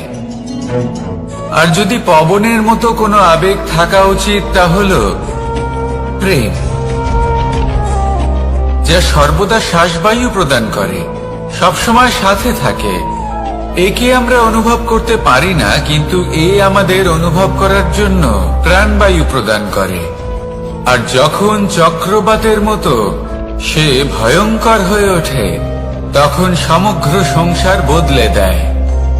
এর সারমর্ম একটাই, শক্তি। মতভেদ, ক্রোধ, বিবাদের মধ্যে নেই। শক্তি যদি থাকে, তা আছে প্রেমের মধ্যে। তাই এই প্রেমকে মনের মধ্যে রাখুন আর আমার সাথে বলুন, রাধা রাধা। প্রত্যেকটা মানুষ আলাদা হয় আর অত্যন্ত বিশেষ হয়। প্রত্যেক মানুষ ভিন্ন ভিন্ন পরিবেশে পালিত হয়, বড় হয়। প্রত্যেকের নিজস্ব চিন্তা ভাবনা থাকে, নিজস্ব বিচারধারা থাকে। যখন অনেক ভিন্ন বিচারধারা একত্রিত হয়ে যায়, তখন শুরু হয় বিবাদ। এবার এই বিবাদের সময় আপনি দেখবেন, দুই ব্যক্তি যাদের মধ্যে এই বিবাদ হচ্ছে, সবসময় এটা প্রমাণ করতে চান যে তার সামনের ব্যক্তি এবং তার ভাবনা, তার বিচারধারা বা তার বক্তব্য হলো অনুচিত। এবার এটাই যদি প্রেম পূর্বক রূপে আপনি ভেবে দেখতে চেষ্টা করেন যে সামনের ব্যক্তিটির বক্তব্য, তার মানসিকতা আসলে কি, তাতে উচিত ঠিক কি, সেটা আমরা বুঝতে পারি। একদিকে হলো এই বিবাদ, যা আপনাকে সামনের ব্যক্তিটিকে অনুচিত প্রমাণ করতে বাধ্য করে, আর অন্যদিকে হলো প্রেম, যা সামনের ব্যক্তিটির যুক্তি বুঝতে সাহায্য করে, তাতে উচিত কি রয়েছে সেটা বুঝতে বাধ্য করে, তাকে মহান হয়ে ওঠার পথে অগ্রসর হতে বাধ্য করে। তাই এই বিবাদকে ত্যাগ করুন আর প্রেমকে আপন করে নিন, আর এই প্রেম ভাব নিয়ে বলুন, রাধা রাধা। এই সংসারে বড়ই বিচিত্র এক শব্দ আছে, মূল্য। এর প্রয়োগ আমরা জীবনেও করে থাকি, আবার ব্যবসাতেও করে থাকি। একজন উদ্যোগপতি সবসময় বলেন, ব্যবসার মূল্য সবসময় উচ্চমান হওয়া উচিত, তাতে লাভ বেশি। অন্যদিকে আরেকজন ব্যক্তি যিনি পরোপকারী, যিনি ঈশ্বরের দর্শনের অভিলাষী, তিনি বলেন জীবনের মূল্য সব থেকে উচ্চমান হওয়া উচিত। অনেক সময় মানুষ কি করে থাকেন, ব্যবসার এই মূল্য তা উচ্চতার শিখরে পৌঁছানোর লোভে জীবনের মূল্য নামিয়ে ফেলেন। যেখানে এই সমগ্র সংসার প্রেমের দ্বারা চালিত হয়, প্রেমই হলো এই সংসারের আধার। এবার যদি আপনি প্রেম করতে শিখে যান, তাহলে ব্যবসাতে নিশ্চিত রূপে লাভের সাথে সাথে কীর্তি এবং যশ লাভও করতে পারবেন। তা আমি নিশ্চিত রূপে বলতে পারি, কারণ ব্যবসাতে ওঠা নামা এসব চলতেই থাকে। জীবনকে আপনি যদি একবার উচ্চতায় নিয়ে যেতে পারেন, তাহলে তা কখনোই নামবে না। আসুন আর আমার সাথে ভালোবেসে বলুন, রাধা রাধা। যা বাধা দেয় তা হলো অবরোধ, যা এগিয়ে নিয়ে যায় তা হলো বিকাশ, আর যা ভাগ করে দেয় তা হলো গুণ। আপনি সবাইকে আনন্দ দিন, তার বদলে আপনিও আনন্দ পাবেন। আপনি সবার মধ্যে প্রেম ছড়ান, আপনিও তার বদলে প্রেমই পাবেন। এই দেখুন না, মেঘেদের দেখুন। এই যে মেঘ, এই মেঘের গুণ এইটা নয় যে এরা জল সংগ্রহ করে রাখে। এদের গুণ হলো এটাই যে এই মেঘ সকলের মধ্যে জল ভাগ করে দেয়। ধরিত্রীর এবং জগতের তৃষ্ণা নিবারণ হয়। সূর্য, সূর্যের গুণ এইটা নয় যে সে সব থেকে বেশি তেজস্বী। তার গুণ হলো এটাই যে সে নিজের তেজ সবার মধ্যে ভাগ করে দিতে পারে। ঠিক সেইভাবেই জীবনে আনন্দ, উল্লাস, প্রেম এই সব কিছুই ভাগ করে নিতে শিখুন। এটাই হলো একটা গুণ, আর তার বদলে আপনি দ্বিগুণ আনন্দ, দ্বিগুণ উল্লাস, দ্বিগুণ প্রেম অবশ্যই পাবেন। যদি আপনি এই সবকিছু নিজের কাছেই জমিয়ে রাখেন, তাহলে আপনি নিজের বিকাশে নিজেই বাধা দেবেন। আসুন আর আমার সাথে ভালোবেসে বলুন, রাধা রাধা। আপনি কখনো মাখনের হাঁড়ি ভেঙেছেন? কত আনন্দ পাওয়া যায়। এই মাখনের হাঁড়ি ভাঙলে পুরো মাখন আমাদের গায়ে এসে পড়ে আর মন উচ্ছ্বসিত হয়ে ওঠে। কিন্তু তার জন্য বালগোপালদের কত চেষ্টা করতে হয় সেটা কখনো ভেবে দেখেছেন? প্রথমে বড়ই পরিশ্রম করে একের ওপর এক সাবধানে ওপরে চড়তে হয়, তারপরে ভারসাম্য বজায় রাখতে হয়, পড়ে গেলে হবে না। তারপর এই হাতের দ্বারা সেই মাখনের হাঁড়ি ভাঙতে হয়, তখন মাখন পড়ে। এবার এরকমই কিছু আমাদের জীবনে আমাদের সাথেও হয়। এবার আপনি বলবেন যে মাখনের হাঁড়ি ভাঙার এই প্রক্রিয়া, তার সাথে জীবনের কি সম্পর্ক থাকতে পারে? আসলে আমাদের মনের মাঝেও একটা হাঁড়ি রয়েছে, অহংকারের হাঁড়ি। আর এই অহংকারের হাঁড়ি যখন ভেঙে যায়, তখন প্রসন্ন হবার আনন্দ চতুর্দিকে ছড়িয়ে পড়ে। এই মন, এই আত্মা, এই দুই প্রসন্ন হয়ে যায়।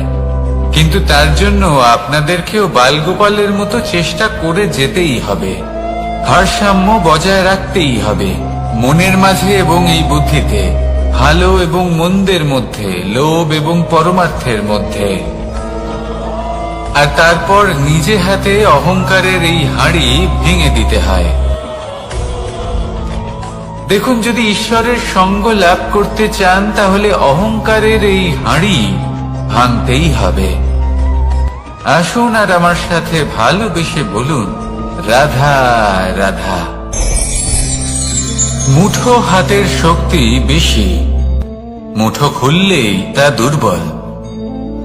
তা এমন কি থাকা উচিত এই বন্ধ মুঠোয় যা লাখের সমান? মানসিকতা এবং স্বপ্ন। মানুষ জন্মগ্রহণ করে, তার মানসিকতা সময়ের সাথে উন্নত হয়। মানসিকতা অনুযায়ী সে স্বপ্ন দেখে, আর সেই স্বপ্ন সার্থক করতে সে পরিশ্রম করতে থাকে। কিন্তু খুব গুরুত্বপূর্ণ একটা কথা আছে যা আপনার মনে রাখা উচিত। আপনার এই মানসিকতা, আপনার এই স্বপ্ন, তা যেন আপনার নিয়ন্ত্রণে থাকে। আপনার বন্ধ মুঠোয় যেন এর লাগাম থাকে, আপনি যেন এর প্রভু হন।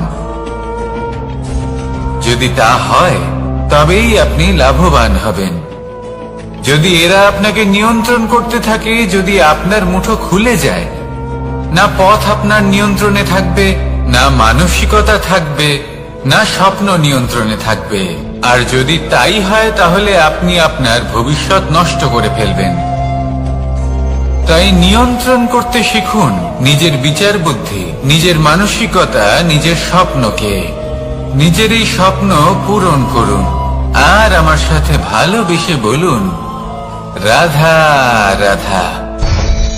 এই সংসারের সব থেকে কঠোর ধাতুর মধ্যে একটি হলো লোহা। লোহা দিয়ে আমরা অনেক অস্ত্র শস্ত্র লাভ করি, অনেক বস্তুও লাভ করি। এবার এই লোহাকে কাটার জন্য, একে কোনো আকার দেওয়ার জন্য কি প্রয়োগ করতে হয়? লোহা। এবার এই কথাটা আমরা সকলেই জানি যে লোহার দ্বারাই লোহাকে কাটতে হয়। এবার এই কথা আমি আপনাকে কেন বলছি? এরপরে খুব বড় একটা প্রশ্ন আসে যা খুব বড় শিক্ষা দিয়ে যায়। এটা কেন হয় যে আমরা একটা লোহা দিয়ে একটা লোহাতে আঘাত করছি, কিন্তু যে লোহা দ্বারা আঘাত করছি তার আকার বদলাচ্ছে না, যার উপর প্রহার করছি তার আকার বদলাচ্ছে? এতে পার্থক্যটা কোথায়? পার্থক্য হলো তাপমাত্রার। দেখুন, যে লোহাকে আমরা কাটতে চাই তার তাপমাত্রা বাড়াতে হয়, তাকে গরম করতে হয়। আর যে লোহা দ্বারা আমরা আঘাত করতে চলেছি সেই লোহা আমাদের ঠান্ডা রাখতে হয়। অর্থাৎ ঠান্ডা লোহা গরম লোহাকে কেটে দেয়। এবার এই শিক্ষা কি আমাদের জীবনে যথেষ্ট নয়? আমাদের জীবনে অনেক সমস্যা আসতে পারে, কিন্তু আমাদের এই বিষয়ে বিশেষ খেয়াল রাখতে হবে যে আমাদের মনকে আমরা যেন ঠান্ডা রাখি, এই মস্তিষ্ককে শান্ত রাখতে হবে। যদি আমরা ক্রোধ বা ঈর্ষার আগুনে জ্বলতে থাকি, বিদ্বেষের আগুনে জ্বলতে থাকি, তাহলে আমরাও সেই লোহার মতোই হয়ে যাব যার তাপমাত্রা অত্যন্ত বেশি। তখন যে কেউ এসে আমাদের বিচ্ছিন্ন করে চলে যাবে। মনে রাখবেন, যিনি যত বেশি স্থির বুদ্ধির অধিকারী, যিনি হলেন সব থেকে বেশি শান্ত, তিনি হলেন সব থেকে বেশি বলশালী। তাহলে শান্ত থাকুন আর আমার সাথে ভালোবেসে বলুন, রাধা রাধা। এই সমগ্র সংসারের সব থেকে গুরুত্বপূর্ণ ব্যক্তি কে? স্বয়ং আপনি। নিজের জন্য তো বটেই, তাই না? কারণ যখন আপনি জন্মগ্রহণ করেন, নিজের চোখ খোলেন, এই সংসারে আসেন, তখনই তো এই সংসারকে আপনি দেখতে পান, অনুভব করতে পারেন। এখানকার আবেগ, এখানকার মানুষজন তখন থেকেই অনুভব করেন। যদি আপনি না থাকেন, তাহলে এই সংসারের অস্তিত্ব আপনার কাছে শূন্যের সমান, তাই না? আপনি না থাকলে এই সংসারও আপনার কাছে নেই। এবার সবাই বলবেন যে এ তো সত্যি কথা, সেই অনুযায়ী তো আমার স্বার্থপর হওয়া উচিত, অহংকারী হওয়া উচিত, কারণ আমার কাছে আমি তো সবকিছু। দৃষ্টিভঙ্গি পাল্টে দেখুন, আপনার কাছে সব থেকে বেশি গুরুত্বপূর্ণ ব্যক্তি কে? আপনি নিজেই। সেই মানুষটি কেমন হওয়া উচিত একটু ভেবে দেখুন। সব সময় সকলকে সাহায্য করুন, একসাথে মিলে পরিশ্রম করুন, সাহায্য করুন অন্যদেরকে, এটা অতি আবশ্যক। এবং তার থেকেও বেশি গুরুত্বপূর্ণ হলো এটাই যে আপনার মনে যেন কখনো এই বিষয়ে ভয় না থাকে যে আমি আমার প্রিয়জনদের, আমার কাছের মানুষগুলিকে হারিয়ে ফেলব। এই ভয় কখনোই মনের মধ্যে থাকা উচিত নয়। যদি ভয় থাকে তাহলে থাকুক এই বিষয়ে যে সকল মানুষ আমার জীবন থেকে, আমার থেকে দূরে চলে যাচ্ছেন, তাদের বাধা দিতে দিতে আমি যেন নিজেকেই না হারিয়ে ফেলি, নিজের অস্তিত্বকেই না হারিয়ে ফেলি, নিজের ব্যক্তিত্বকে, নিজের বিচারধারাকে, নিজের করুণার শক্তি না হারাই। তাহলে এই ভয় ত্যাগ করুন আর আমার সাথে ভালোবেসে বলুন, রাধা রাধা। মানুষের দুটো রূপ রয়েছে। এক, আমাদের এই মুখ যা শুধুই চোখে দেখা যায়, আর দ্বিতীয় আমাদের এই মন যা শুধুমাত্র অন্তরাত্মা দ্বারা দেখা যায়। এবার আমাদের এই মুখ তা ঈশ্বর সকলকেই আগে থেকেই প্রদান করেছেন, কিন্তু এই মন কেমন হবে তা আমাদের জীবনের অনুভূতি এবং আমাদের জীবনের লক্ষ্য এগুলি সুনিশ্চিত করে। অর্থাৎ নেত্র দিয়ে দেখা যায় আমাদের এই মুখ, তা শুধুই এই কারণে প্রয়োজন যাতে সংসার আমাদের দেখতে পায়, আমাদের চিনতে পারে। কিন্তু যদি এই সংসারে আপনি প্রকৃত অর্থে মান সম্মান লাভ করতে চান, তাহলে নিজের অন্তরাত্মাকে আপনাকে বিকশিত করতেই হবে। দেখুন, কথায় আছে এই যে অসুর, তা শারীরিকভাবে উপস্থিত নয়, তা মনের মধ্যে থাকে। যদি এই মন থেকে অসুরকে বের করে দেওয়া যায়, তাহলে শরীরে তা উপস্থিত থাকবেই না। তাই মনকে শুদ্ধ করুন আর আমার সাথে ভালোবেসে বলুন, রাধা রাধা। প্রয়াস, পরিশ্রম, এই শব্দগুলি শুনতে হয়তো ছোট মনে হয়, কিন্তু এর মূল্য অনেকটাই অধিক। এবার প্রয়াসও কিন্তু দুই ধরনের হয়। একটা প্রয়াস তাই যা আমরা নিজের মন থেকে, অন্তর থেকে সমগ্র শক্তি দিয়ে করার চেষ্টা করি। এবারে এই প্রয়াস প্রচেষ্টার নামান্তর।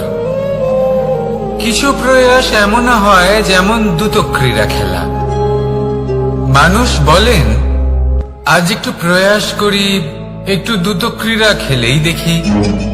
যদি বিজয়ী হই তবে ভালো ব্যাপার, যদি না হই তবে আর কখনো খেলবো না। এটাও কিন্তু প্রয়াস, কিন্তু এই প্রয়াস পরিশ্রম নয়। পাণ্ডবদের দেখুন, ওনারা যখন পরিশ্রম করেছিলেন তখন খাণ্ডবপ্রস্থকেও ইন্দ্রপ্রস্থ বানিয়েছিলেন। দ্রুতক্রীড়া খেললেন, সেই মুহূর্তেই ইন্দ্রপ্রস্থ হারিয়ে ফেললেন। পরিশ্রম করলেন, সগৌরবে রাজা হলেন। দ্রুতক্রীড়া খেললেন, তখন এক মুহূর্তে রাজা থেকে নিঃস্ব হয়ে গেলেন।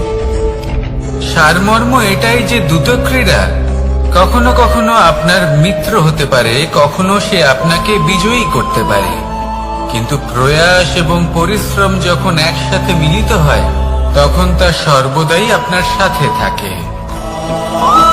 প্রয়াস করতে থাকুন, পরিশ্রম করতে থাকুন, আর আমার সাথে ভালোবেসে বলুন, রাধা রাধা। মানুষ কখনো কখনো সময়কে নিয়ন্ত্রণ করতে চেষ্টা করে, কখনো কখনো সময়ের গুরুত্ব বুঝতে পারে না। এটা ভাবে যে এই কিছু মুহূর্ত কেটে যাক, একে অতিবাহিত করি, তাহলে কি বা হবে, কয়েকটা মুহূর্ত মাত্র। কিন্তু তা নয়। আজকের একটা মুহূর্ত ভবিষ্যতের অনেক বড় পরিবর্তনের ভিত হতে পারে। আজকের একটা মুহূর্ত আপনার ভবিষ্যৎকে উজ্জ্বল করে তুলতে পারে। সেই জন্য ছোট ছোট মুহূর্তগুলিকে অদেখা করবেন না। সময়কে কাজে লাগান, পূর্ণরূপে কাজে লাগান। এবার যদি আপনি কাউকে সাহায্য করতে চান আর সেই কারণেই যদি থেমে থাকেন, তাহলে ঠিক আছে, কারণ আপনি কাউকে সাহায্য করে তার জীবনকে আরো ভালো করে তুলতে চাইছেন, আরো শ্রেষ্ঠ করতে চাইছেন। এই পুণ্য, এই কর্ম ফিরে আপনার কাছেই আসবে আর আপনার জীবনকে শুভ করে তুলবে। কিন্তু যদি আপনি আলস্যের কারণে থেমে থাকেন এবং কিছুই না করেন, সময় নষ্ট করেন, তাহলে কিন্তু একটাই ঘটনা ঘটবে, আপনার ভবিষ্যৎ বিপদগ্রস্ত হয়ে পড়বে, আর কিছুই নয়। সেই জন্য এটা বোঝা প্রয়োজন যে কখন থামতে হবে এবং কেন থামতে হবে। যদি আপনার থামার কারণ এবং সময় অনুচিত হয়ে থাকে, তাহলে আপনার ভবিষ্যৎ কখনোই উচিত হতে পারে না। সেই জন্য সময়কে সম্মান করুন আর পূর্ণ ব্যবহার করতে শিখুন। আর আমার সাথে ভালোবেসে বলুন, রাধা রাধা। জীবনে সবসময় সেটা হয় না যা আমরা চাই, তেমন ভাবে হয় না যেমন ভাবে আমরা চাই। এবার তাতে আমরা দুঃখ পাই, নিরাশ হয়ে পড়ি, ভাগ্যকে দোষ দিই অথবা অন্য কাউকে বা নিজেকে। কিন্তু সত্যটা কি সেটা আমাদের জানতে হবে। এই সংসার নির্মিত হয়েছে পাহাড় দ্বারা এবং পাথর দ্বারা, তাই প্রত্যেক স্থানে ছোট ছোট ছোট ছোট নুড়ি পাথর তো অবশ্যই থাকবে। এগুলো এড়িয়ে যাওয়া সম্ভব নয়, আর এই কথাটা আমরা সকলে জানি। এবার এইভাবেই আমাদের জীবনে নানান রকমের সমস্যা লেগেই থাকে। এর হাত থেকে কোনোভাবেই নিস্তার পাওয়া সম্ভব নয়। একটা সমস্যা এড়াতে যান, দ্বিতীয় চলে আসবে, দ্বিতীয় সমস্যা এড়াতে যান, তৃতীয় চলে আসবে। কিন্তু সমস্যা জীবনে থাকবেই, আর আপনাকে সাহায্য করার জন্যই থাকবে কোনো না কোনো রূপে।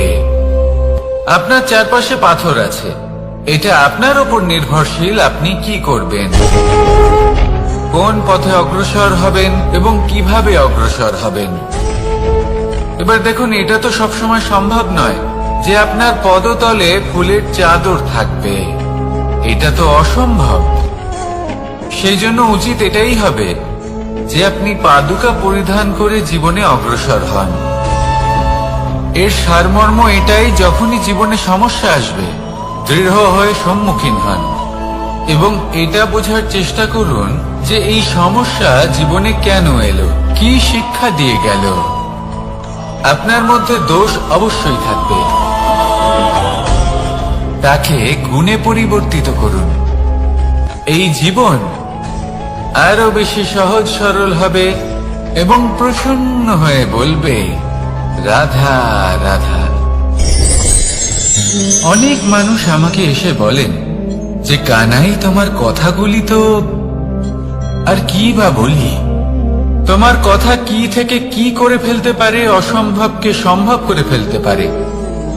এত শক্তি তোমার কথাতেই রয়েছে, তো অন্য কিছু করার কোনো প্রয়োজনই কোথায়? এবার ওনারা এই কথাটা বুঝতে পারেন না যে জ্ঞান শুধুমাত্র শব্দের সমন্বয় মাত্র, কিন্তু এর অর্থ কি সেটা জানার জন্য অনুভব করা প্রয়োজনীয়, সেই পথে চলা প্রয়োজনীয়। এই অভিজ্ঞতাই আপনাকে অর্থ বুঝিয়ে দেবে। ঠিক যেমন তুমি কর্ম করতে থাকো, ফলের চিন্তা করো না, এটা শুধুই শব্দ। এর সারমর্মটা কি, এর অর্থ কি সেটা বোঝার জন্য সেই পথে আপনাকে অগ্রসর হতেই হবে, সেটা যাপন করতে হবে, কর্ম করতে হবে নিরন্তর। এটা ভাবলে হবে না যে আমি কি আমার কর্মের ফল আদৌ পাবো কিনা, তবেই আপনি এই কথার অর্থ বুঝতে পারবেন। কখনো ভেবে দেখবেন, আমাদের বাড়িতে যারা জ্যেষ্ঠ আছেন, বড় আছেন, আমরা তাদের পুজো করি, তাদের সেবা করি, আমরা তাদের চরণ স্পর্শ করি। কেন? কারণ ওনাদের কাছে আমাদের থেকে অনেক বেশি জীবনের অভিজ্ঞতা থাকে। জীবনে শুধুমাত্র জ্ঞান শোনাটা প্রয়োজনীয় নয়, তা বুঝতে পারা প্রয়োজনীয়। তা যদি যাপন করেন তবেই অভিজ্ঞতা হবে, তবেই প্রকৃত অর্থ বুঝতে পারবেন। তাহলে জ্ঞান শুধু শুনবেন না, বুঝুন, তাকে আচরণে আনুন এবং আমার সাথে ভালোবেসে বলুন, রাধা রাধা। এই সংসারের সব থেকে গুরুত্বপূর্ণ তত্ত্ব কোনটা? প্রথম হলো সময়।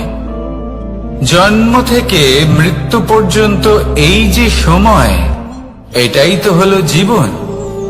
দ্বিতীয় হলো জীবন, যাতে আমরা সময়ের সদ্ব্যবহার করি, শ্রেষ্ঠ থেকে শ্রেষ্ঠতর কাজ করার চেষ্টা করি।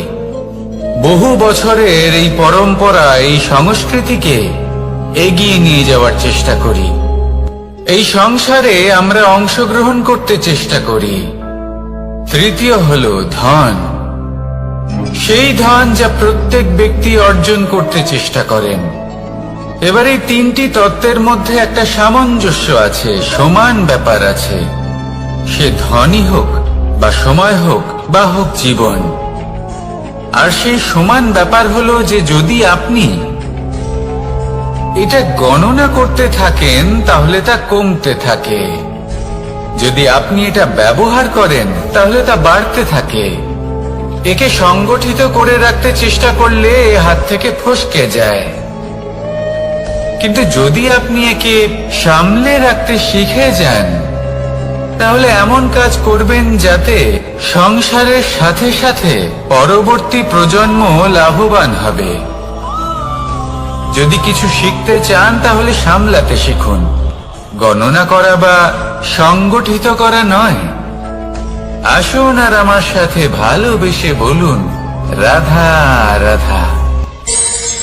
এই জীবনে আমাদের দুজন সঙ্গী, এক হলো অন্ধকার আর এক হলো প্রকাশ। এবার যখন এই অন্ধকারে আমরা প্রদীপ জ্বালাই, সেই প্রকাশের জন্য অন্ধকার আমাদের উপর রুষ্ট হয়ে চলে যায়। এবার যদি অন্ধকারকে খুশি করতে যাও তাহলে প্রকাশ আমাদের উপর রুষ্ট হয়ে চলে যায়। এ হলো ঠিক সেই পরিস্থিতি যে আমাদের দুই বন্ধু, তাদের মধ্যে সদ্ভাব নেই। যদি কোনো একজনের মান ভাঙাতে বা খুশি করতে যাও তাহলে দ্বিতীয়জন অবশ্যই রুষ্ট হয়। সেই অবস্থায় আপনাকে বোঝদারের মতো কাজ করতে হবে যে কখন কাকে সমর্থন করতে হবে, কখন কার সাথে চলতে হবে। যদি পারেন তাহলে সকলকে একসাথে নিয়ে চলবেন। যদি কোনো মানুষের মধ্যে বনিবনা না হয় তাহলে তাদের মধ্যে সামঞ্জস্য বজায় রেখে সংসারের রীতিনীতির চক্র চালিত করা, এটাই তো হলো মনুষ্য জীবন। এবার এটা কিভাবে করা সম্ভব? শুধুমাত্র প্রেমের দ্বারা। তাহলে এইভাবেই সবাইকে প্রেমের দ্বারা বেঁধে রাখুন আর আমার সাথে ভালোবেসে বলুন, রাধা রাধা। কিছু মানুষ বড়ই বিচিত্র হন, এমন ভাবে জীবনযাপন করেন যেন তাদের কোনোদিন মৃত্যুই হবে না। নিজেদের অহংকারের বশে একটা কথা ভুলে যান, যে যতই তারা নিঃশ্বাস নিচ্ছেন, যতই তারা জীবনযাপন করছেন, ততই তারা মৃত্যুর দিকে এগিয়ে চলেছেন। কারণ আমাদের এই জীবন তার নিঃশ্বাসের ওপর নির্ভরশীল। নিঃশ্বাস চলছে মানে জীবন চলছে। নিঃশ্বাস যদি থেমে যায় তাহলে জীবনও থেমে যাবে। আমাদের জীবনের প্রদীপ যে কোনো মুহূর্তে নিভে যেতে পারে, আর কত সময় বাকি রয়েছে সেই বিষয়ে আমাদের কোনো ধারণাই নেই। তাই যে মুহূর্ত আমরা এখন যাপন করছি সেটার সদ্ব্যবহার করে নেওয়া যাক, কোনো শুভ কর্ম করে নেওয়া যাক, এমন কোন কর্ম যার দ্বারা আমাদের ব্যক্তিত্বতে এমন এক চমক আসে যে আমাদের মৃত্যুর পরেও এই সংসার আমাদের চিরস্মরণীয় করে। কারণ একটা কথা ঠিক, মৃত্যু হলো একটা অটল সত্য, তাকে মেনে নিতেই হবে, স্মরণীয় করে রাখতেই হবে। যে সময় আছে তার সদ্ব্যবহার করুন আর আমার সাথে ভালোবেসে বলুন, রাধা রাধা। এই সংসারের সব থেকে বড় সুখ কি? কেউ বলবেন নিজের লক্ষ্য প্রাপ্ত করা, কেউ বলবেন ধন উপার্জন করা, কেউ বলবেন নিদ্রাই সব থেকে বড় সুখ, কেউ বলবেন রাজ্য লাভ করা, আবার কেউ বলবেন মাতার হাত থেকে খাবার খাওয়া, আদি ইত্যাদি। কিন্তু যদি সত্যি কথা বলি, এই সংসারের সব থেকে বড় সুখ হলো সেবা করা। কখনো কাউকে সেবা করে দেখুন। এই সেবা দ্বারা অন্য কোনো মানুষের আশীর্বাদ লাভ করাতেই সুখ রয়েছে। আপনার সেবা ভাব দ্বারা যখন কোনো মানুষ নিজের অন্তরাত্মা থেকে আপনাকে আশীর্বাদ করে, তার থেকে বড় সুখ আর কিছুই নেই। কারণ প্রত্যেক মানুষের মধ্যে ঈশ্বর বাস করেন। নরের সেবাই হলো নারায়ণের সেবা। নিষ্কাম সেবা করাই হলো সব থেকে বড় সুখ। তাই নিজের অন্তরে সেবার এই ভাব জাগ্রত করুন। যে সুখের কথা আমি বলছি সেই সুখ অনুভব করেই দেখুন। এই মন সুপ্রসন্ন হয়ে বলবে, রাধা রাধা। জীবনে এমন কিছু কাজ রয়েছে যা আপনাকে একাই করতে হয়, আর এমন কিছু কাজ রয়েছে যা আপনাকে একসাথে মিলে করতে হয়, একজোট হয়ে, সঙ্গবদ্ধ হয়ে। এবার সঙ্গবদ্ধ বলতে কি বোঝাতে চাইছি? আমি তাদের কথা বলছি না যারা বাস্তবিকভাবে একে অপরের সাথে কাজ করেন। আমি তাদের কথা বলছি যারা একে অপরের থেকে দূরে থেকেও একে অপরকে বিশ্বাস করেন। আমি আগেও বলেছিলাম, সমস্ত বিশ্বের আশা বিশ্বাসেই বসবাস করে, তাই না? তাই যেখানে সমস্ত বিশ্ব আছে, সমস্ত সংসার আছে, সেইখানেই বিশ্বাস রয়েছে। তাই আপনার আশেপাশে এমন দল সঙ্গবদ্ধ করুন যাদের আপনার উপর বিশ্বাস আছে আর যাদেরকে আপনি বিশ্বাস করতে পারেন। তাহলে আসুন আর আমার সাথে ভালোবেসে বলুন, রাধা রাধা।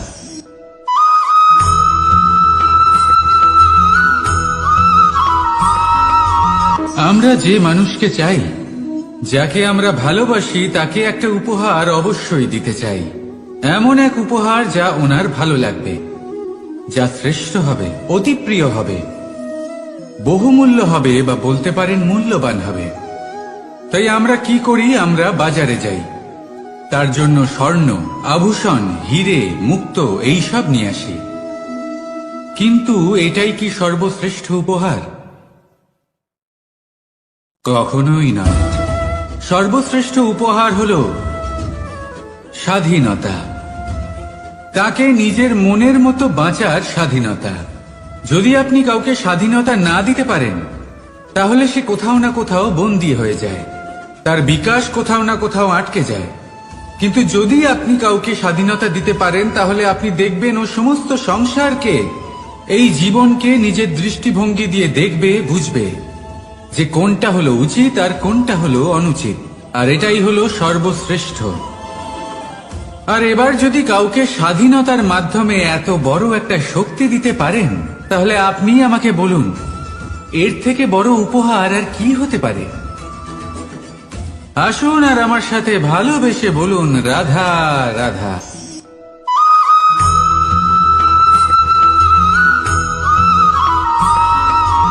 পিতা আর পুত্রের সম্পর্ক অত্যন্ত মধুর হয়ে থাকে। পিতা স্বপ্ন দেখেন, তাকে পূর্ণ করার সকল সম্ভাব্য চেষ্টা করেন, কিন্তু তাও অনেক সময় ওনার স্বপ্ন অপূর্ণ থেকে যায়। তখন পিতা ভাবেন যে স্বপ্ন উনি পূর্ণ করতে পারেননি, ওনার সন্তান তা অবশ্যই পূরণ করবে। যে স্থানে উনি কখনো পৌঁছতে পারেননি, সেই স্থানে ওনার পুত্র অবশ্যই পৌঁছবে। পিতা নিজের সন্তানের ভবিষ্যৎ নিয়ে সেই স্বপ্ন দেখেন, আর যখন সেই সন্তান সামনে এগোতে থাকে, তখন তার দুঃখ হয় না, বরং গর্ব হয়। ওনার ভালো লাগে এটা দেখে যে ওনার সন্তান অনেক উন্নতি করছে। কিন্তু যখন সন্তান নিজের অভিভাবকের শক্তি দেখে, তার যশ দেখে হিংসা করতে থাকে, সমস্যা সেইখানেই শুরু হয়। সেই জন্য সকল সন্তানকে এটা মনে রাখতে হবে, দেখুন, পুত্র হবার সুবাদে এক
আমরা যখনই কোনো যাত্রায় যাব বলে মনে করি, তখনই আমরা প্রস্তুত থাকি আসন্ন বিপদের জন্য বা সংকটের জন্য। যেমন যদি আমাদের মনে হয় যে আজকের পরিবেশ খুব ঠান্ডা হবে, তাহলে আমরা গরম বস্ত্র ধারণ করি বা সেটাকে সাথে নিয়ে যাই। যদি মনে হয় যে বৃষ্টি হতে পারে বা বৃষ্টি হয়ে চলেছে আমরা দেখছি, তাহলে আমরা একটা ছাতা সাথে নিয়ে নিই। আমরা প্রস্তুত থাকতে চাই এবং এটাই উচিত, এবং সেই কারণেই আমরা যাত্রায় সাফল্য লাভ করি। কিন্তু যদি আমরা কথা বলি জীবনযাত্রা নিয়ে, যা কিনা সব থেকে বেশি গুরুত্বপূর্ণ, তাহলে তার জন্য আমরা পূর্ণরূপে প্রস্তুত থাকি না। আশেপাশের মানুষ, এই সমাজ, আমাদের সাথী, আমাদের মিত্ররা যে কোনো মুহূর্তে বদলে যেতে পারেন। সেই জন্য আমরা নিজেদেরকে কখনো সাবধান করি না, কখনোই নিজেদের প্রস্তুত করি না। আমাদের এটা কখনোই মনে হয় না যে এরকম হতে পারে, আর সেই কারণেই শেষে গিয়ে আমরা অত্যন্ত দুঃখ পাই। একটা অমূল্য শিক্ষা আছে যেটা আমাদের লাভ করা উচিত, সতর্ক থাকা উচিত। এই জীবনযাত্রার জন্য শুধুমাত্র এই পরিবেশের বিষয়ে তথ্য সংগ্রহ করা বা তাকে অনুমান করা এটুকু হলেই চলবে না। আমাদের আশেপাশের মানুষজনকে দেখতে হবে, তাদের স্বভাব পরিস্থিতির ওপর নজর রাখতে হবে। যখন তারা রং পাল্টাচ্ছেন নজর রাখতে হবে, তা অত্যন্ত আবশ্যক। পরিবর্তন আপনার জীবনে অবশ্যম্ভাবী, সঠিকভাবে তার সম্মুখীন হন। আসুন আমার সাথে ভালোবেসে বলুন, রাধা রাধা।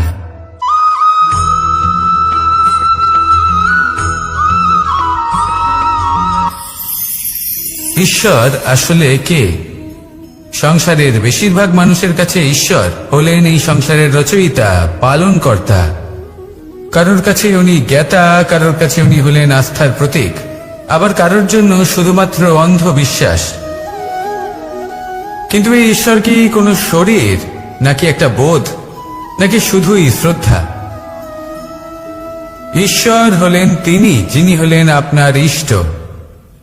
সেই জন্যই তো গুরু, মাতা, পিতা এনাদেরও ঈশ্বরই বলা হয়েছে। যাদেরকে আমরা ঈশ্বর বলে মনে করি, যারা আমাদের ইষ্ট, তারা আমাদের একটি পথ দেখান, একটি দিকে চালিত করেন। সেই পথে চলে আপনি শুভ কর্ম করতে পারেন। আর যখন কোনো ব্যক্তি তার ঈশ্বরের আদেশ পালন করেন, তখন সে নিজে থেকেই শুভ পথে অগ্রসর হয়ে যান। বেশ কয়েকজন মানুষ ঈশ্বরের ওপর আস্থা রাখেন এবং ভাবেন যে অনুচিত কোনো কাজ করা উচিত নয়, ঈশ্বর দেখছেন। ওনারা ভয় পান যে কোনো অনুচিত কর্ম করলে কে জানে তার পরিণাম কি হবে। এমন অনেক ব্যক্তি রয়েছেন যারা ঈশ্বরকে বিশ্বাস করেন এবং জানেন যে ঈশ্বর তাদেরকে দেখছেন, তাই যে যে শুভকর্ম ওনারা করেছেন তার ফল তারা অবশ্যই পাবেন। এবার আপনি ভয় পেয়ে ঈশ্বরকে বিশ্বাস করবেন, নাকি বিশ্বাসের দ্বারা ঈশ্বরকে বিশ্বাস করবেন, সেই সিদ্ধান্ত আপনারই। কিন্তু হ্যাঁ, যদি আপনার মনে ঈশ্বরের জন্য কোনো স্থান থাকে, যদি আপনার কোনো ইষ্ট থাকেন, যদি আপনি কাউকে ঈশ্বর মনে করেন, যার প্রত্যেক আদেশ আপনি পালন করে থাকেন, তাহলে বলি ঈশ্বর কখনো আপনাকে অনুচিত পথে চালিত করবেন না। আসুন আমার সাথে ভালোবেসে বলুন, রাধা রাধা।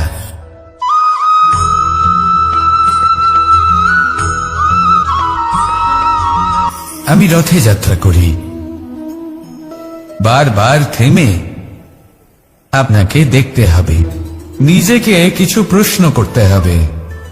আমি কি আজ সেই কর্মই করছি যেটা আমি করতে চেয়েছিলাম? আমি কি আজ সেই জীবন যাপন করছি যেমন আমি যাপন করতে চেয়েছিলাম? যদি এই প্রশ্নগুলোর উত্তর হ্যাঁ হয়, তাহলে এগোতে থাকুন, নয়তো থেমে যান এবং বিচরণ করুন।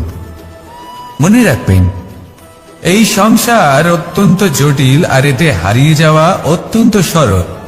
সেই জন্য নিজে থেকে বারবার থামা এবং জীবন চিন্তন করা অত্যন্ত আবশ্যক। তাহলে সেটাই করুন, আর আমার সাথে ভালোবেসে বলুন, রাধা রাধা।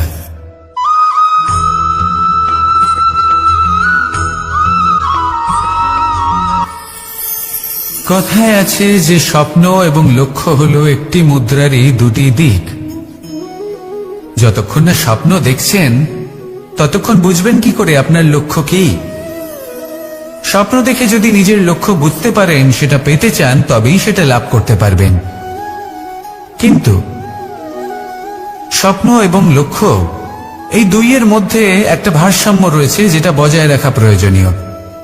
একে আমরা বলে থাকি পরিশ্রম। দেখুন, যদি আপনি স্বপ্ন দেখতে চান, তাহলে পরিশ্রম ত্যাগ করে নিদ্রা লাভ প্রয়োজন। কিন্তু যদি আপনি লক্ষ্য লাভ করতে চান তাহলে আপনাকে নিদ্রা ত্যাগ করে পরিশ্রম করতে হবে। তাই আলস্য ত্যাগ করুন এবং সিদ্ধান্ত নিন যে আপনি কি চান। আপনার জীবনের এই তুলাদণ্ডে স্বপ্নের পাল্লা ভারী হওয়া প্রয়োজন নাকি লক্ষ্যের?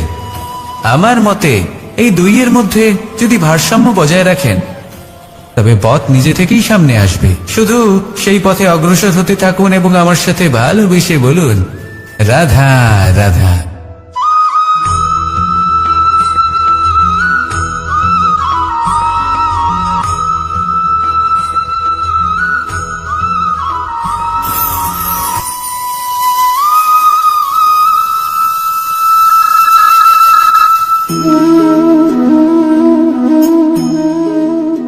মোহনের বাঁশির এই সুর, এই সঙ্গীত কার না পছন্দ হয়? সবারই খুব ভালো লাগে। এবার এই সুর আসে কোথা থেকে? কেউ বলবেন কৃষ্ণের হৃদয় থেকে। সত্য কথা, এই সুর হৃদয় থেকে নির্গত হয় এবং প্রকট হয় এই বাঁশি থেকে। এই বাঁশিটাকে দেখুন, এই ছিদ্রগুলি দেখুন, প্রত্যেকটা সুর থেকে নিজস্ব একটা স্বর নির্গত হয়। এবার যে ব্যক্তি এই সমস্ত সুর এবং স্বর বুঝতে পারেন, এতে নিপুণ, তিনি এই বাঁশির দ্বারা যে সুর নির্গত করবেন তা তো মধুর অবশ্যই হবে। এবার জীবনের সাথেও কিছুটা এরকমই ঘটে। জীবনের কিছু নীতি থাকে, অর্থ, কুটুম্ব এবং আধ্যাত্মিক। যদি জীবনের প্রত্যেকটা মুহূর্ত সুখময় হয় এরকম আপনি চান, তাহলে এই তিনটি নীতিতে আপনাকে নিপুণ হতে হবে। কোনো একটি বিশেষ নীতির প্রতি যদি আপনি বেশি ঝুঁকে পড়েন তাহলে বাকি দুই নীতি থেকে যা সুখ লাভ করা সম্ভব তা পারবেন না। ধন অর্জন করতে হবে পরিবারের জন্য, পরিবারের সুখ মনের শান্তির জন্য, মনে শান্তির প্রয়োজন মনের শুদ্ধতার জন্য। যখন এই মন শুদ্ধ হবে, জীবন শুদ্ধ হবে, পবিত্র হবে, সুন্দর হবে এবং ভালোবেসে বলবে, রাধা রাধা।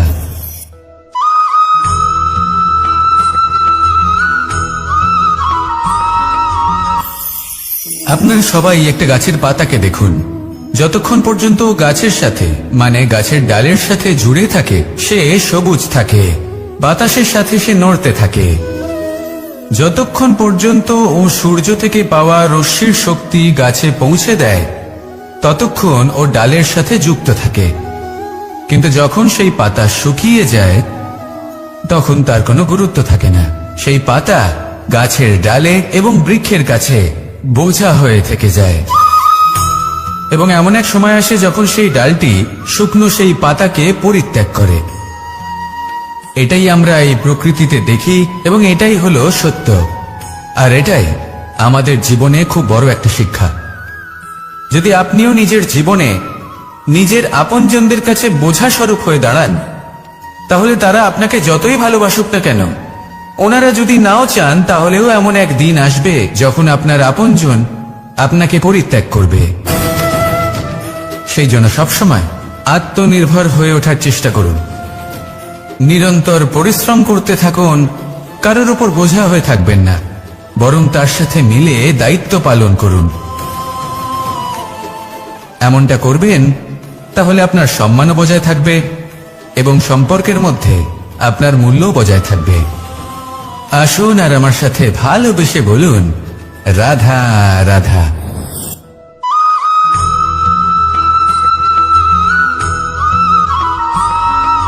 এই শুকনো পাতাটিকে দেখুন, নিষ্প্রাণ হয়ে পড়েছে। কোনো একটা সময় এই পাতাটি একটা গাছের ডালে ছিল। সেই গাছ ওর লালন পালন করত। যখন যখন বাতাস বইত, এই পাতায় কম্পন দেখা দিত, মনকে প্রফুল্ল করে তুলত। কোনো একদিন এই পাতা গাছের ডাল থেকে ঝরে পড়ে গেল। নিঃসন্দেহে ও নিজের স্বাধীনতা পেল